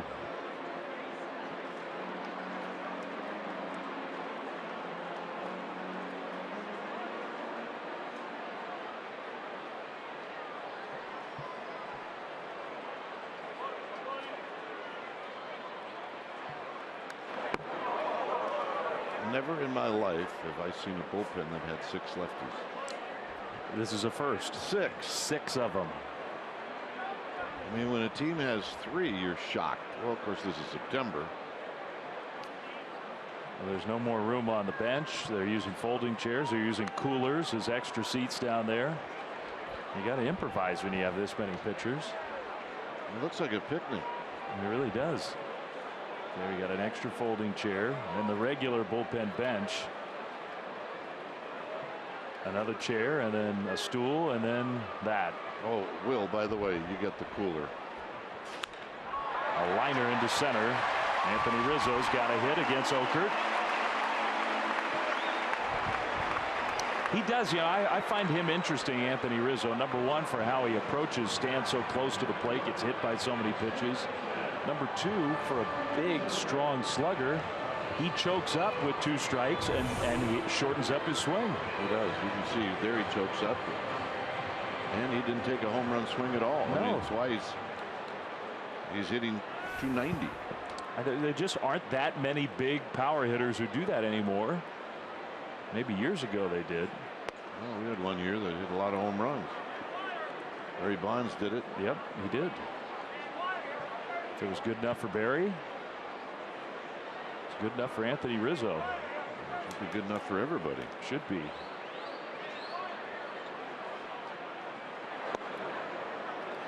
Two 2-0 to Zobrist.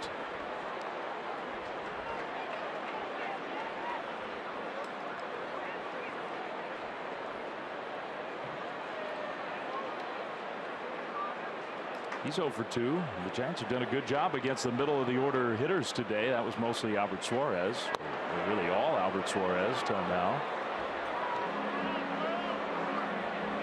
But nothing against that guy. 6 no-hit innings for John Lester.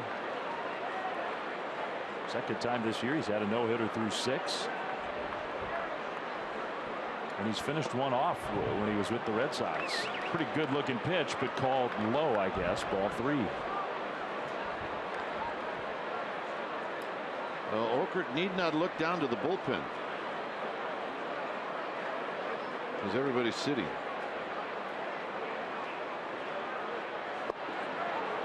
Three and 2. Zobrist thought that was ball 4. Zobrist, he likes to walk. He's a good hitter. I'm not saying that as a criticism, but you got to be aggressive against Zobrist because he will take the borderline stuff. Rizzo not going anywhere. Zobrist fouls it out of play.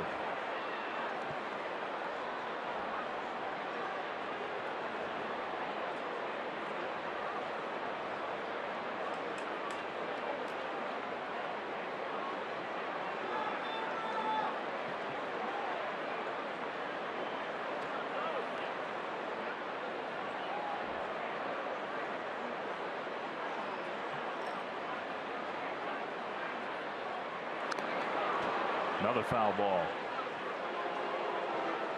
Pretty good battle going on. Yep. Okert's got that. Whether he cuts that fastball or what, where he can use that pitch to get it right in on the hands of a right-handed hitter. It's the kind of pitch you watch him throw that last one where you think he does have weapons to get both lefties and righties.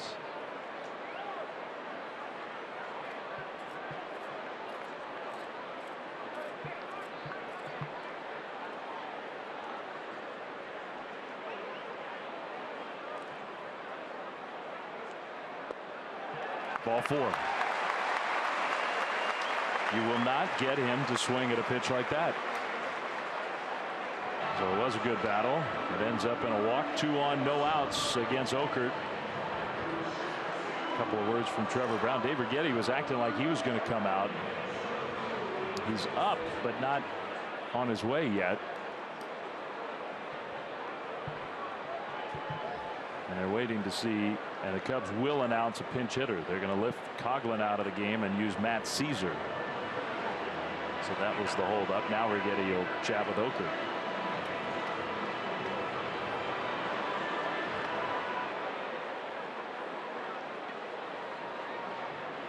Now the bullpen will start to move around.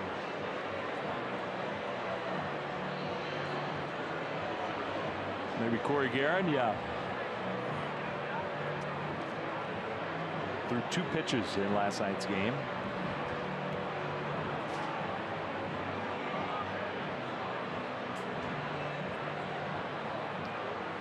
Posey kind of lingers with a couple extra words for Oakert. Whenever Buster's the first baseman, he lets Trevor Brown be the catcher, be in charge. But Posey, in a big spot, he will offer his opinion. Maybe just something that he notices or knows about the hitter or whatever. I don't think the Giants really feel like Matt Caesar is going to sacrifice here. And if that's the case, you just let Coughlin hit.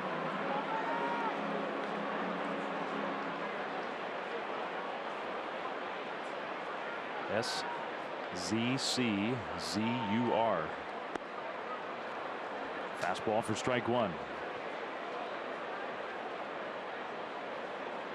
SZCZ. It's not conventional.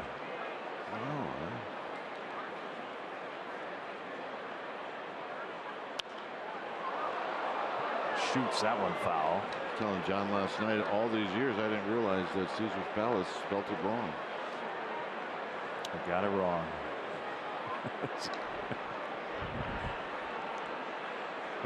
You could have a lot of fun with Matt. And he's been a pretty good player for them. You look at those numbers. Coming off the bench, he's been terrific. 0-2. A little pop-up. And that will be an infield fly. Panic went ahead and made the catch anyway. As soon as the umpire lifts his arm there in that situation, it's an out. Runners can advance if you start playing around, though. If you drop it. Mike Kruger and I had that conversation a few games ago where there was a ball like that, but on the infield. On the dirt, it's a little different. But it was a pop-up on the infield grass, and Mike was saying he would like to see every once in a while an infielder just let it fall where it's on the grass and not a real risk of it rolling away. See what happens. Because I think even big league players, some of them don't totally either get that rule or you don't see it all that often where you might get a runner kind of panicking, seeing it fall and take off, and maybe you can get an extra out. On a day like today where the wind's blowing and the dirt is hard and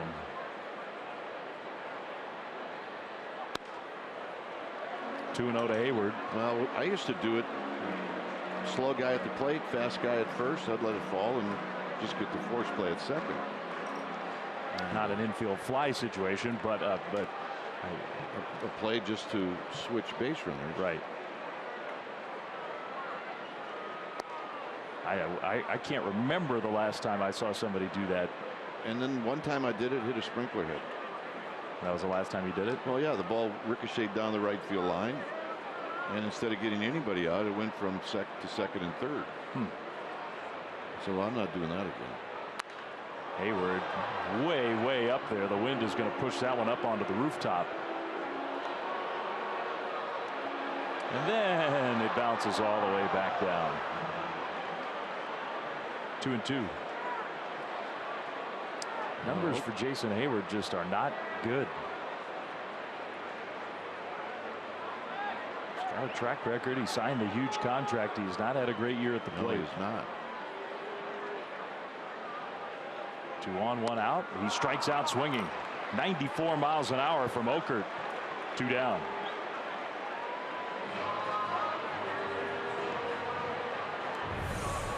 And This Bruce is called Bochy blowing it right by you. Yeah, no kidding. On his way out. So the Giants are going to make a pitching change. Guerin will come in with Baez due up. 2-0 Cubs in the bottom of the 6th. We'll be back right after this.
Had runners at first and second with nobody out, but Oakland gets Caesar, and then he strikes out Hayward. So now it's up to Corey Guerin to get out of the inning by retiring Javier Baez. And you see the numbers for Guerin. Did allow the hit to Addison Russell yesterday. Everybody thought that he made a good pitch, but Russell muscled it out into left field and ended up knocking in the tying and the lead run. Turned out to be the winning run.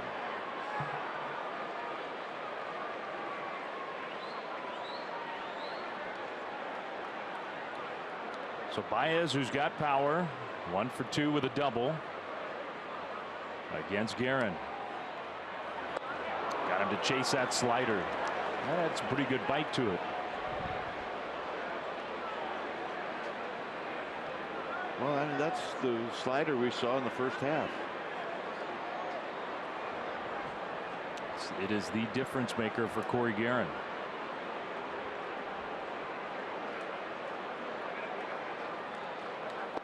Got him to chase again, and another good one. 0-2. Well, the thing about it is it's easy to get discouraged by the way the Giants offense has been, but it's a 2-run game. The Giants have 9 outs of life left. So these are really big pitches to make.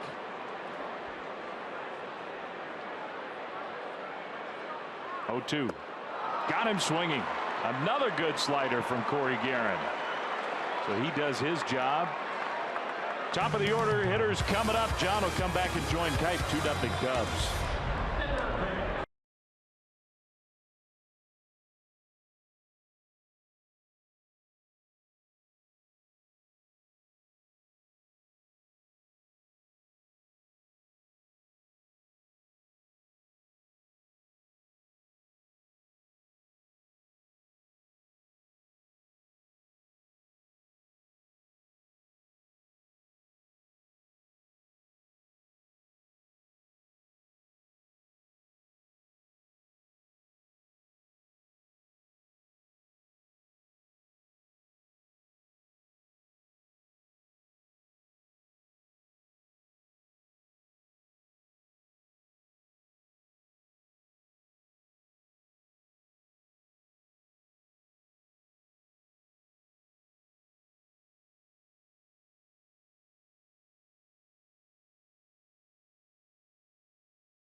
Summary brought to you by your local Toyota dealer.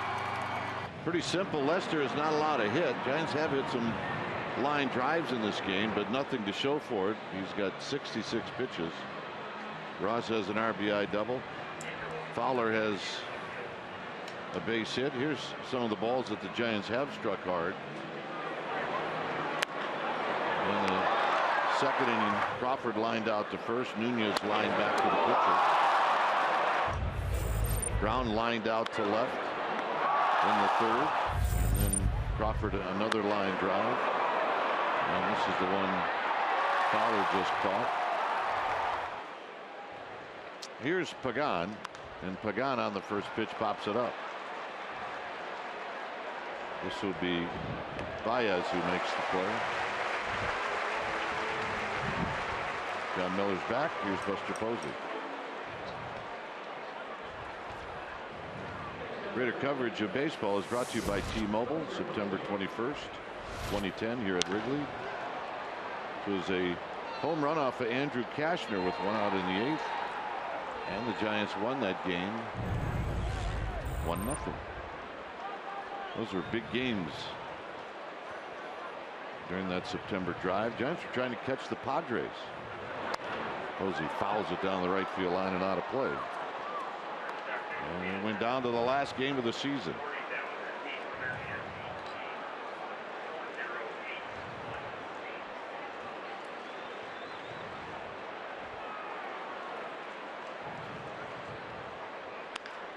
Up the middle. Baez. 2 out. So that is now 13 1/3 hitless innings for the Giants in succession since the third inning last night. That's the longest that the Giants public relations staff has been able to uncover.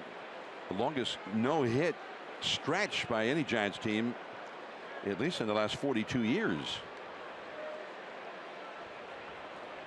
Well, that's crazy. Here's Pence. Pence has popped out and struck out. And he fouls it back, and it's 0-1. Pence historically against John Lester,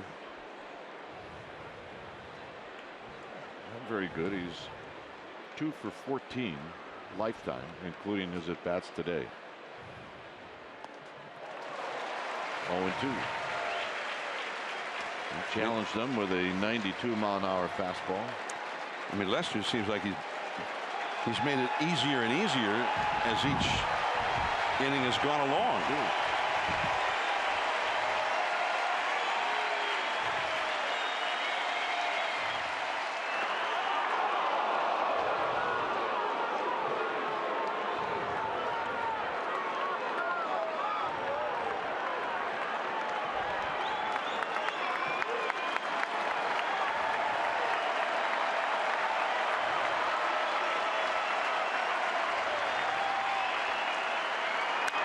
High drive left field. Into the wind. At the wall. Out of here.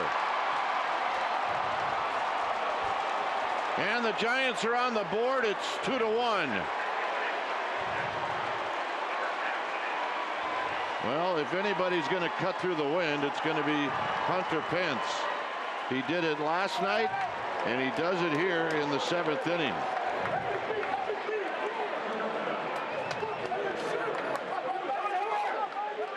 His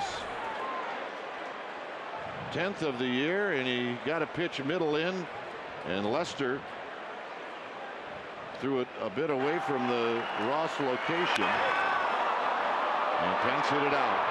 At the last second, you thought Caesar maybe thinking he could catch it.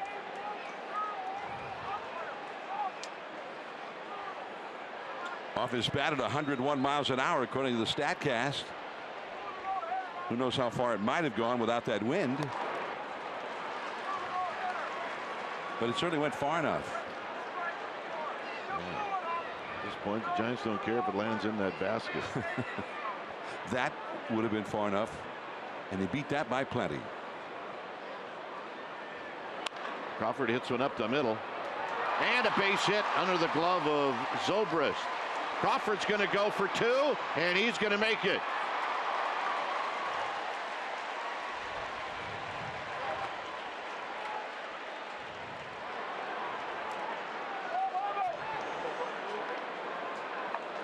Well, that's what you want to see happen. If you have a chance to, with 2 down, to leg it into a double, then go for it.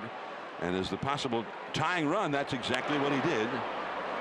And we'll make this our Ford right choice. And he knows that the center fielder, Fowler, does not have a strong arm, so he challenged him. And Fowler made a very good throw. Yeah, I want to show you something when you show this again. Watch Fowler. No reaction at all to when the ball's hit. Watch Fowler. Doesn't even move. He clearly must have thought that Zobrist was going to catch it. And because of that, Crawford's at second base. Well, that was weird. That was weird. He did not react to the ball until it was 20 feet into the outfield. So he could have been over there without having to race over and grab it and spin around. He could have been over there fielding it straight on. How many ground balls to center field do you see end up as a double? So here's Nunez. Nunez is 0 for 2.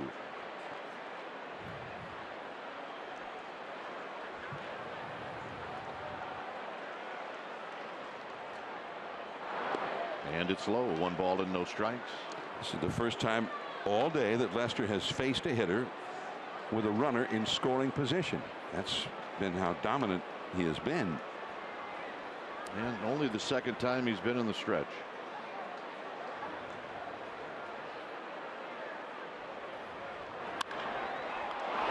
Unbelievable.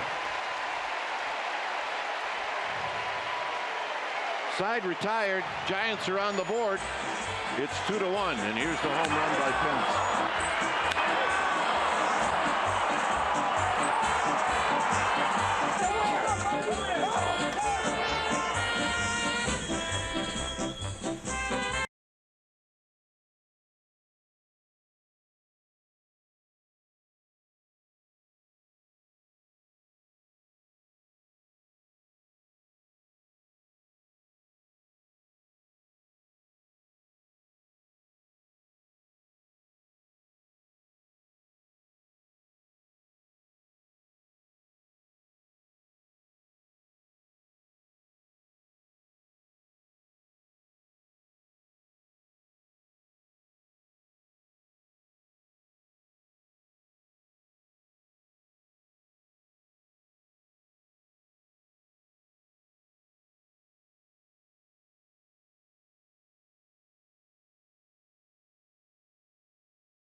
Here. For Labor Day only, get $2,500 total cash back on the redesigned 2016 Prius. Toyota, let's go places. And by Xfinity. X1 from Xfinity will change the way you experience TV.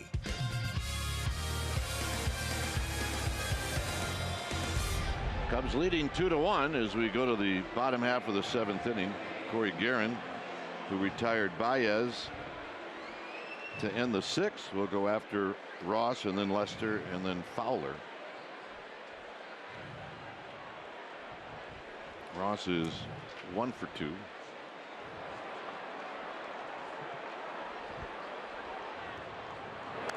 And he fouls it back, and it's no balls and 1 strike. Nunez lining out to end the inning. And he was very unhappy, as you would expect. It's been frustrating.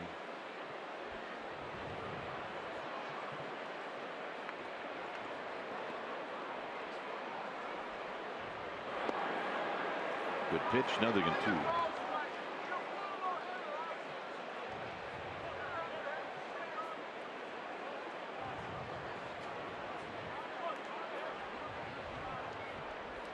Suarez started, then Okert, and now Guerin.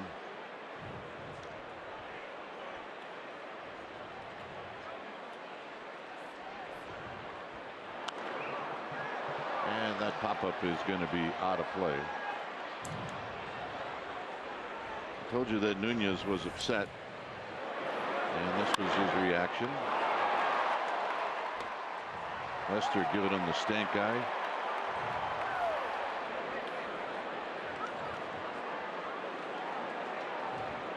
Well, and it's not so much that he just wanted to hit. He knew a base hit ties this game. Ties it up. Crawford was in scoring position. It's almost like his frustration expressed the feeling of every teammate in his own dugout. Yeah, I think they all wanted to do that. 1 and 2 to Ross.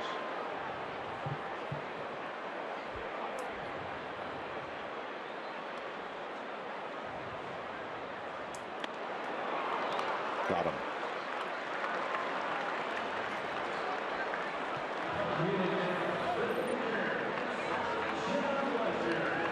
Cubs no hitter since 1900. Mil Pappas. The reason we highlighted that, it was on this date against the Padres in 1972. Jake Arrieta, the last 2, one this year and one last year in LA. Ken Holtzman pitched 2.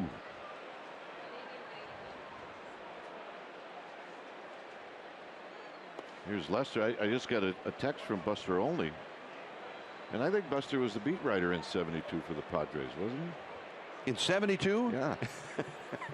He was just starting out. He was in his early 30s. 44 years ago. Buster really looks well for a guy of his age. This is hit on the ground to Crawford, and Crawford will throw him out. Arrieta threw a no-hitter this year. This was in early April.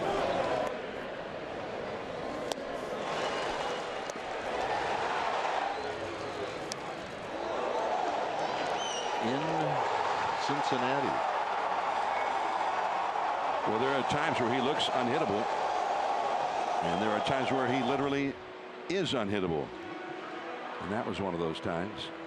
He goes tomorrow here, by the way, against Madison Bumgarner. Yeah, it gets a lot easier tomorrow.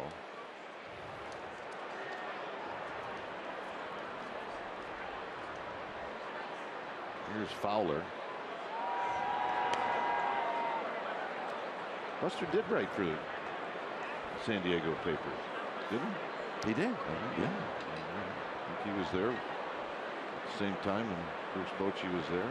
He covered the Pods, and then he went to Baltimore. I knew him when he came to Baltimore. He covered the Orioles, the Baltimore Sun, then went to New York, covered the Yankees for the New York Times. One of the outstanding beat writers. IMHO. Well, I thought in if my you were humble outstanding, opinion. you would stay in one spot. Well, he just kept getting offers Ah. to bigger places, bigger cities. I got you.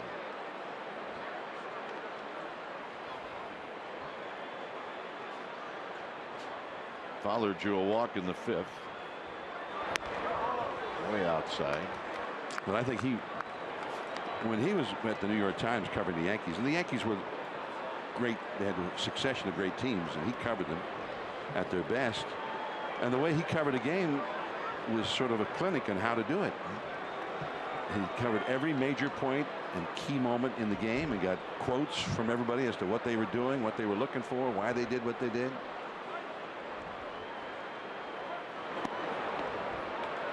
And then ESPN said, we need that guy. And he's kind of must reading now online. Fabulous.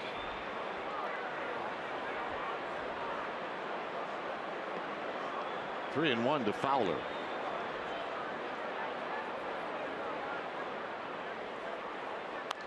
Fowler out of play, and it's 3-2. Giants in the 8th inning. It will be Panic, Brown, and then a pinch hitter.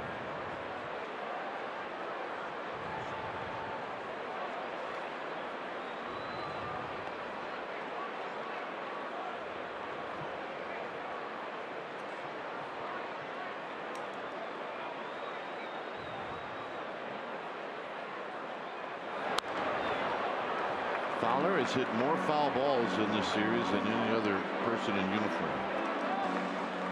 Yeah, Fowler, it's almost like you'd like to go back to the 1890s and have that rule rechanged. It was in the 1890s that they said if you foul it with 2 strikes, it doesn't count as a strike. Really? Yeah. You watch Fowler and he's had to say, I think that should count as a strike. I agree.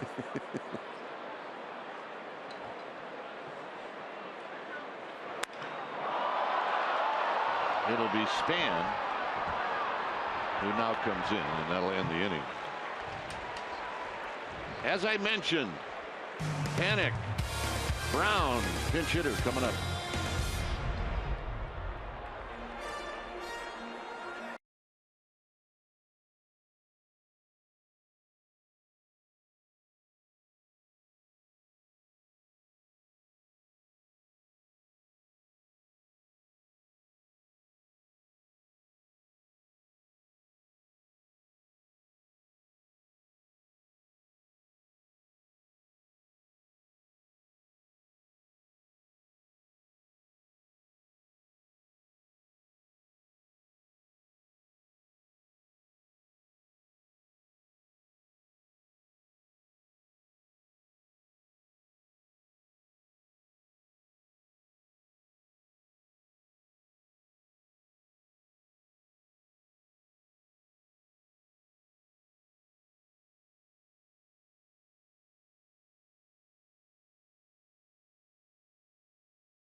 We'll start at 10:30. We'll have the game for you right at the top of the hour.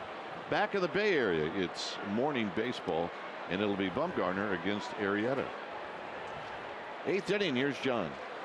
And the Giants need a run, down 2-1 to the Cubs. Signs of life for this beleaguered batting order in that 7th inning. The Pence homer, then Crawford hustled a single into a double. Joe Paddock takes a strike. Really a perfect pitch if you're John Lester. Right on the outside, right at the knees. There is Justin Grimm, hard throwing sinker baller. Rizzo will take it himself, and Paddock is 0 for 3. Giants have only 5 hits in this series in 2 games. They got 3 in the first 3 innings last night. And Sergio Romo is heating up in the Giants' pen. The Giants did not get any hits at all today until Pence hit his home run in the 7th inning. They had gone 0 for 40 between hits from last night to today. 0 for 40. And what's that? 13 and a third innings. That is a fair ball. Trevor Brown digging for second. And the possible tying run is in scoring position. That's a pretty good hitting by Trevor Brown right there. Absolutely.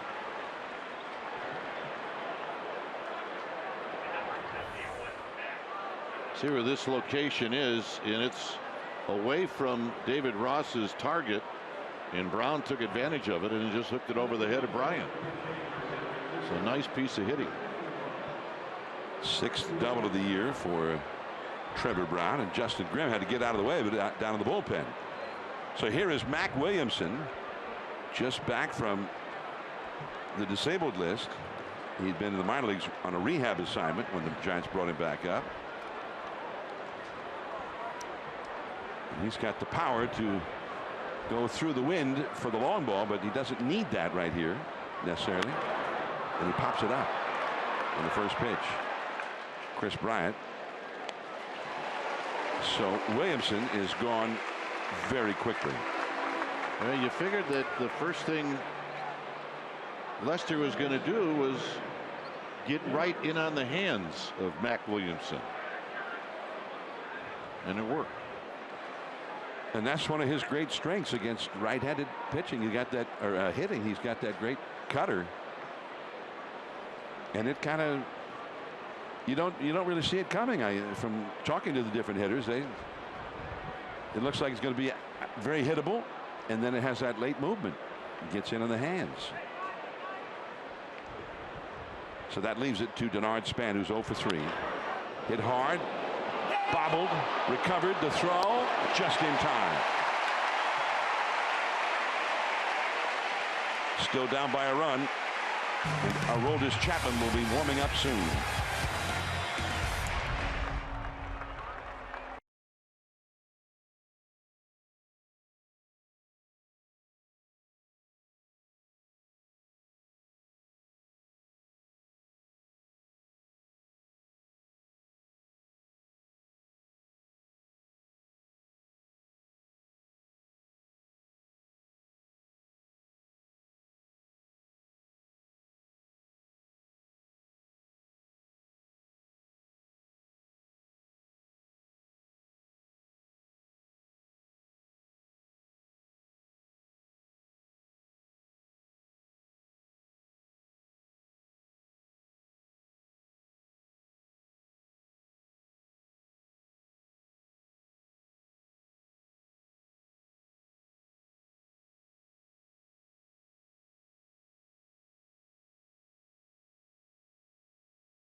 It is the #1 live streaming sports service. Blackout and other restrictions apply. Visit MLB.tv for details. Sergio Romo is the new pitcher for the Giants. When it's time for a change, think Speedy Oil Change and Auto Service, your oil change tune-up and repair experts. So Romo is going to come in. And for Romo, this will be appearance number 27.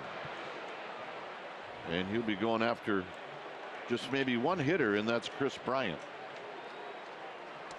Bryant, the right-handed hitter, with the left-handed swinging Rizzo on deck. The Giants have the bullpen going as we speak. There's ball one. Bryant has grounded to third, walked, and lined out to third as Josh Osich is up in the Giants pen. Had a very strong performance here last night. That's a check swing foul. Sinker, 86 miles an hour. 3 infielders move to the left of second against Bryant. They've got the overshift on.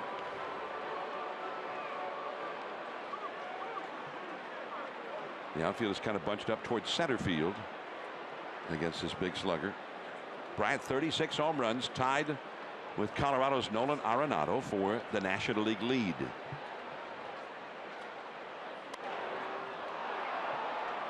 There's Pagan. Just a great job there by Romo. He got the breaking ball, and Bryant hits a high pop-up. One away.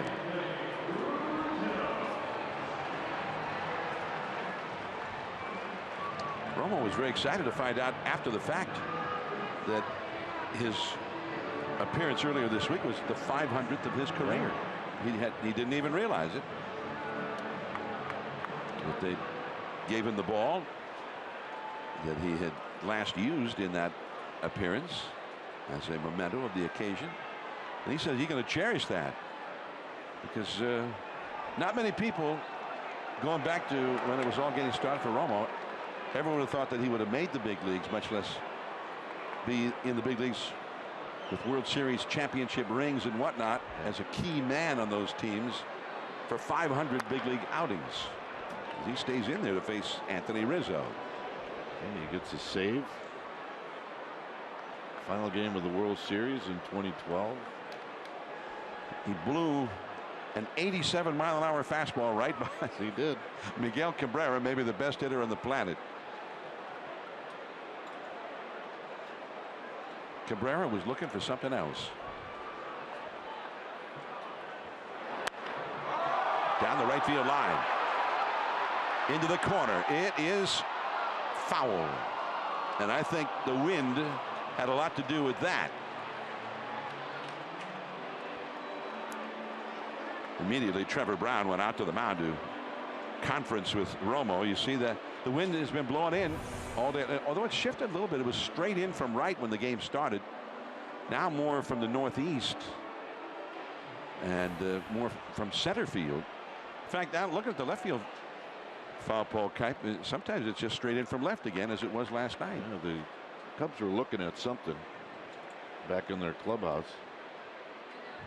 The foul line is very close to those seats down the right field line. Stay away from down and in to Rizzo. You got to stay away from that spot. 0-2 the count. That's fair. Despite the best efforts of Buster Posey, Rizzo going for second. Pence's throw is offline. A double.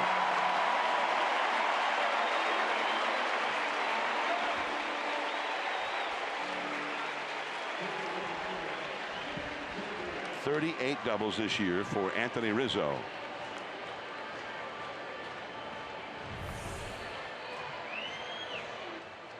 He's tied for the National League lead in that category. There's the effort by Buster Posey. You see where the location was. Supposed to be up. Not up enough, and right down the middle of the plate. I think Romo would be the first to admit that he's not shocked that Rizzo hit that ball well.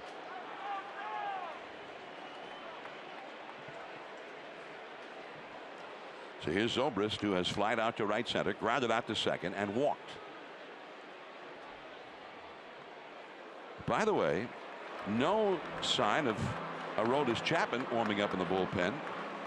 And I guess when you come down to it, considering that he worked 3 straight games just before the Giants got to town and threw 31 pitches in his final game of those 3 the night before last. Maybe they want to give him even more rest, but also John Lester, he just had a 5-pitch inning. Yeah. I think this is Joe Madden rewarding a guy for going 8 strong.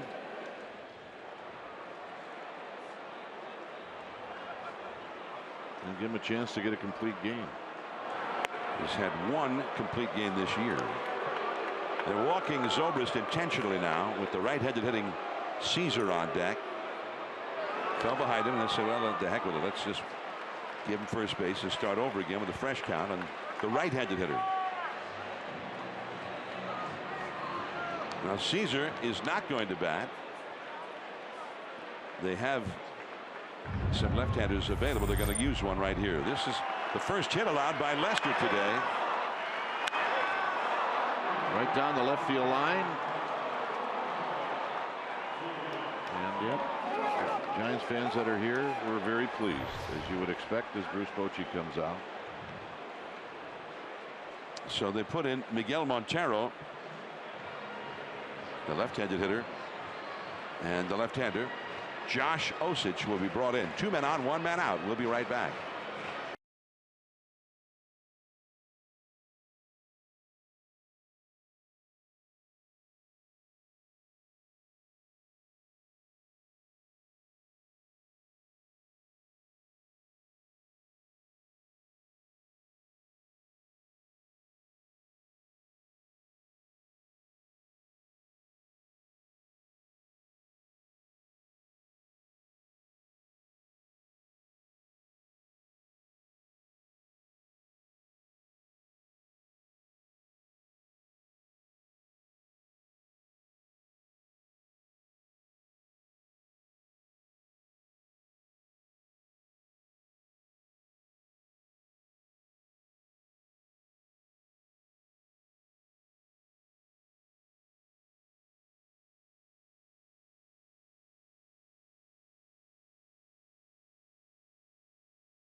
Trying to hang on to get to the 9th just by trailing by 1. Montero was scheduled to hit. Osich comes in. It's going to be Addison Russell who's going to hit for Montero, and there's the numbers for Osich, who pitched very well last night.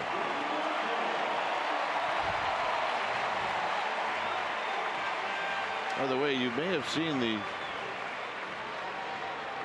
believe they're the yellow ribbons that players have on. It's Pediatric Cancer Awareness Day here at the ballpark, and that's the yellow wristbands as well. Buster Posey, of course, and his wife Kristen doing a lot of work with that group back in the Bay Area. So here's Addison Russell pinch hitting for the pinch hitter. Russell, who had a very big hit last night that put the Cubs ahead after they'd been trailing. That was in the 7th inning of the game, and he has 88 runs batted in this year. 19 home runs. 2 men on, 1 man out, and it's 2-0. This was the hit last night, and look, Guerin made a good pitch, got in on Russell, but he seems to have a knack for knocking in runs and big runs, and he did it last night. That's a good knack, by the way. You make a lot of friends doing that. Yeah, especially among managers. And that's why he's up here right now with 2 men on. A runner in scoring position at second is Rizzo. Zobrist at first. And now 3-0. The left-handed hitting Jason Hayward is on deck. Only 1 out in the inning. Cubs already ahead 2-1. Giants have hitters they'd like to have up there in the 9th inning. Pagan, Posey, Pence, Crawford 4th. But they don't want to be any further behind than they are now. Right now 2-1 Cubs. And that's a 4-pitch walk.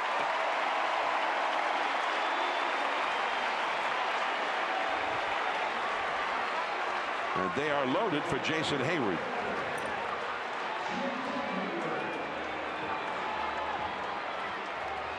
So every pitch critical now for Josh Osich, trying to hold the line here. He struck out Hayward in the 5th inning last night, and they need him to do it again. And Dave Righetti is going to go out and speak with him. Hayward has never had a hit. He's only had 3 at bats against Osich. 0 for 3. George Cantos is going to start warming up in the bullpen. After the left-handed hitting Hayward, you got the right-handed hitting Baez due up.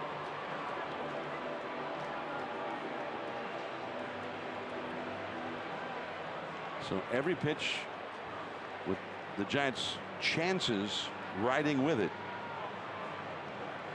And the Cubs trying to lengthen their lead. Rigetti back to the dugout, and now Osich will go back to work. He could not throw a strike to Addison Russell, wasn't able to. The middle infield double play depth. And it's 0-1, 95 miles an hour. Rizzo at third, Zobrist at second, and Russell at first. Talking with Buster Posey. Jason Hayward has grounded to short and twice struck out in this game. High and foul. Just a pop-up off to the right onto the rooftop. 0-2.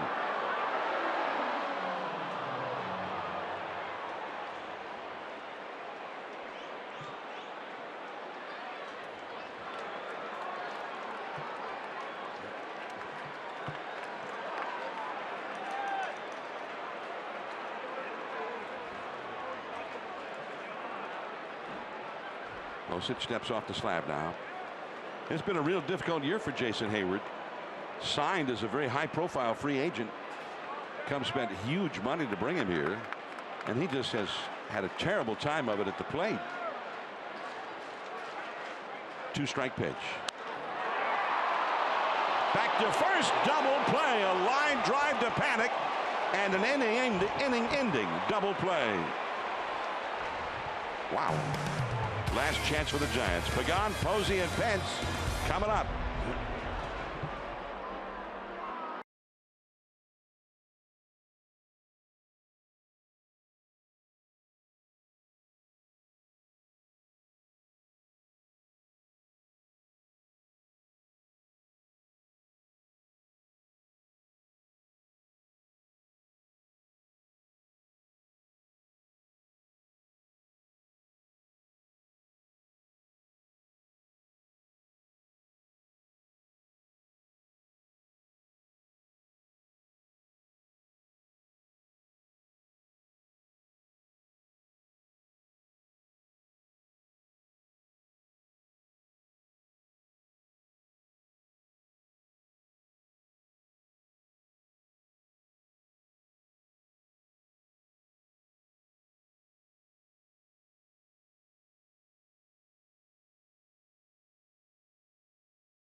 Bay Area. And Jim Cosmore will have Ant Killian of the Chronicle, CSN Bay Area senior insider Ray Ratto, and the Heisman Trophy winner Jim Plunkett, presented by Comcast Business. Jim Cosmore hosting the Bay Area's best sports talk show, 5 o'clock.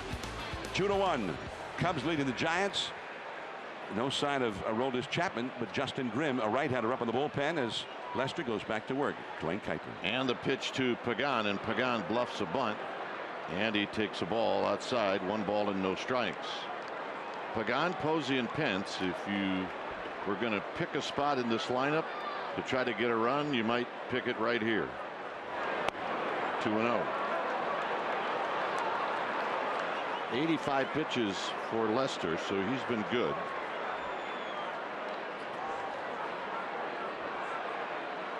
Pagan is popped out, flied out, and popped out again. Taking all the way, and he takes a strike. So when Lester has to throw a strike, he does.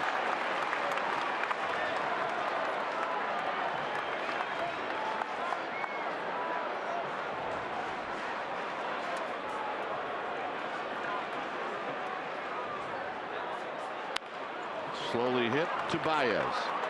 Baez to Rizzo. 1 out.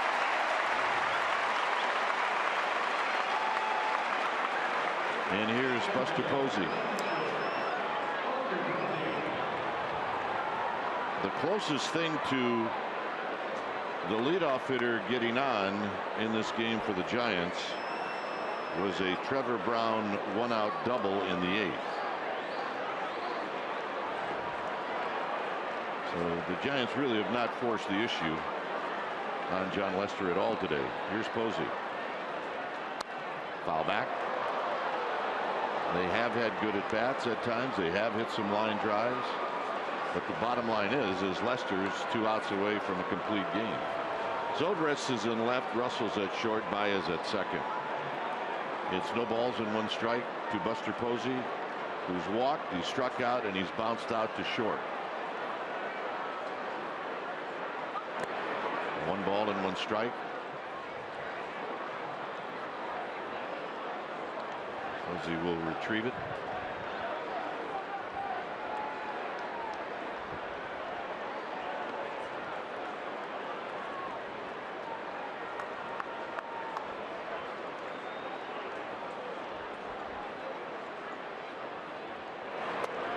Two and one.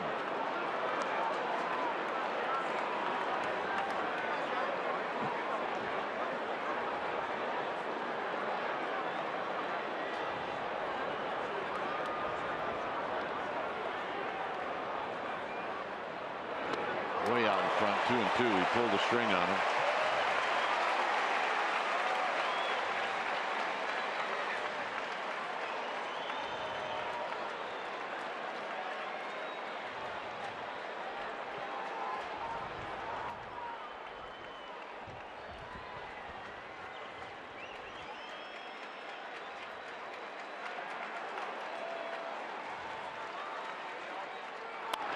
Slowly hit.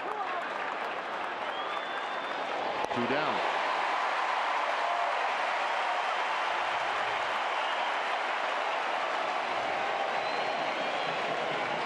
So here's that man again. It's Hunter Pence.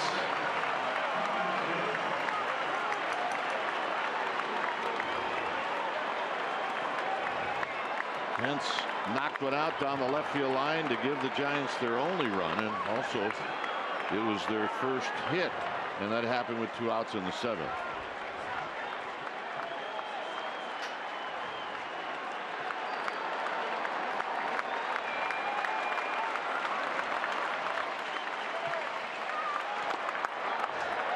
And a strike.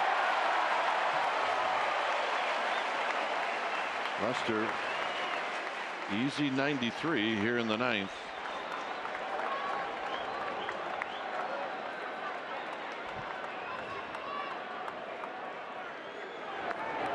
One ball and 1 strike.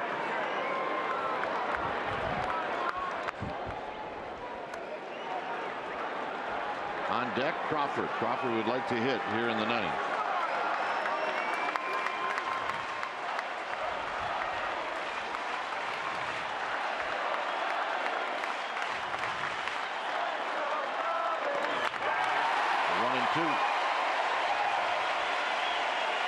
So all standing over 40,000 here this afternoon.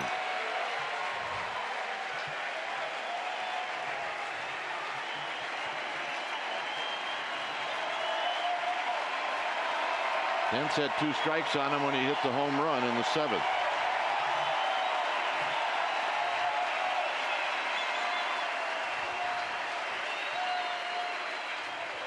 And it's high, 2-2. Marone goes through this crowd. I don't think that was a pitch that John Lester wanted Pence to hit. I think it's this one. See if he changes up on him. 2-2.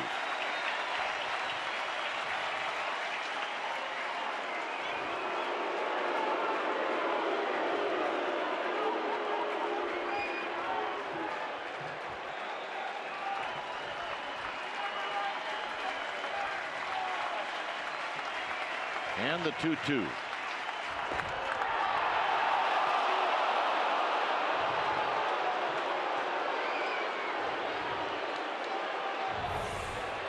Here's the 2-2 pitch. Not a strike. But it would make you think as a hitter. 3 balls, 2 strikes.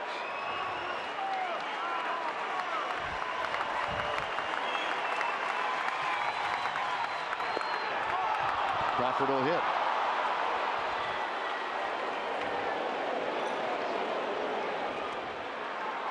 I think that breaking ball is tough to take. 3-2.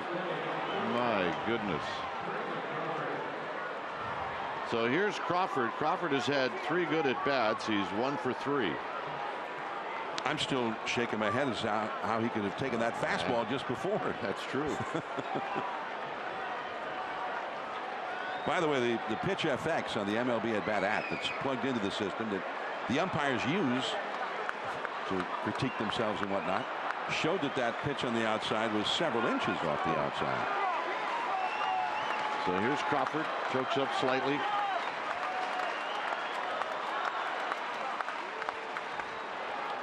Fowler playing a little deeper than usual, trying to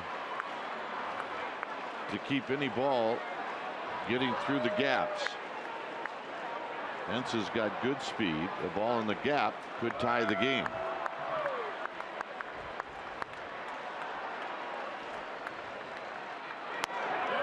Outside corner, and it's 0-1.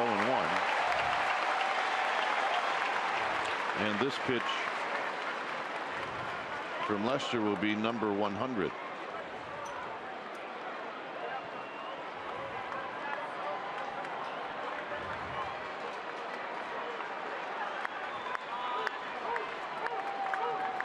Ross setting off the plate. And that's where he throws it. 1 ball and 1 strike. Always a little difficult for the fans when they see the pitcher hit the target. But what they don't know is the target is out of the strike zone.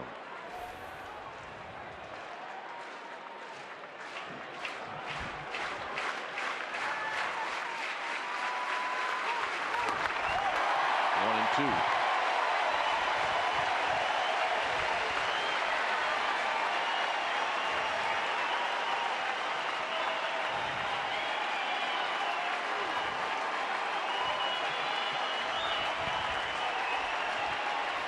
Nunez would like to hit. He's on deck.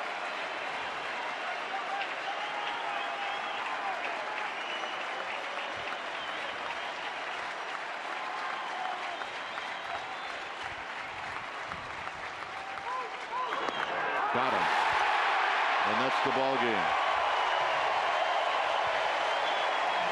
So Lester goes the whole way as he strikes out Crawford to end the ball game, and another frustrating loss for the Giants.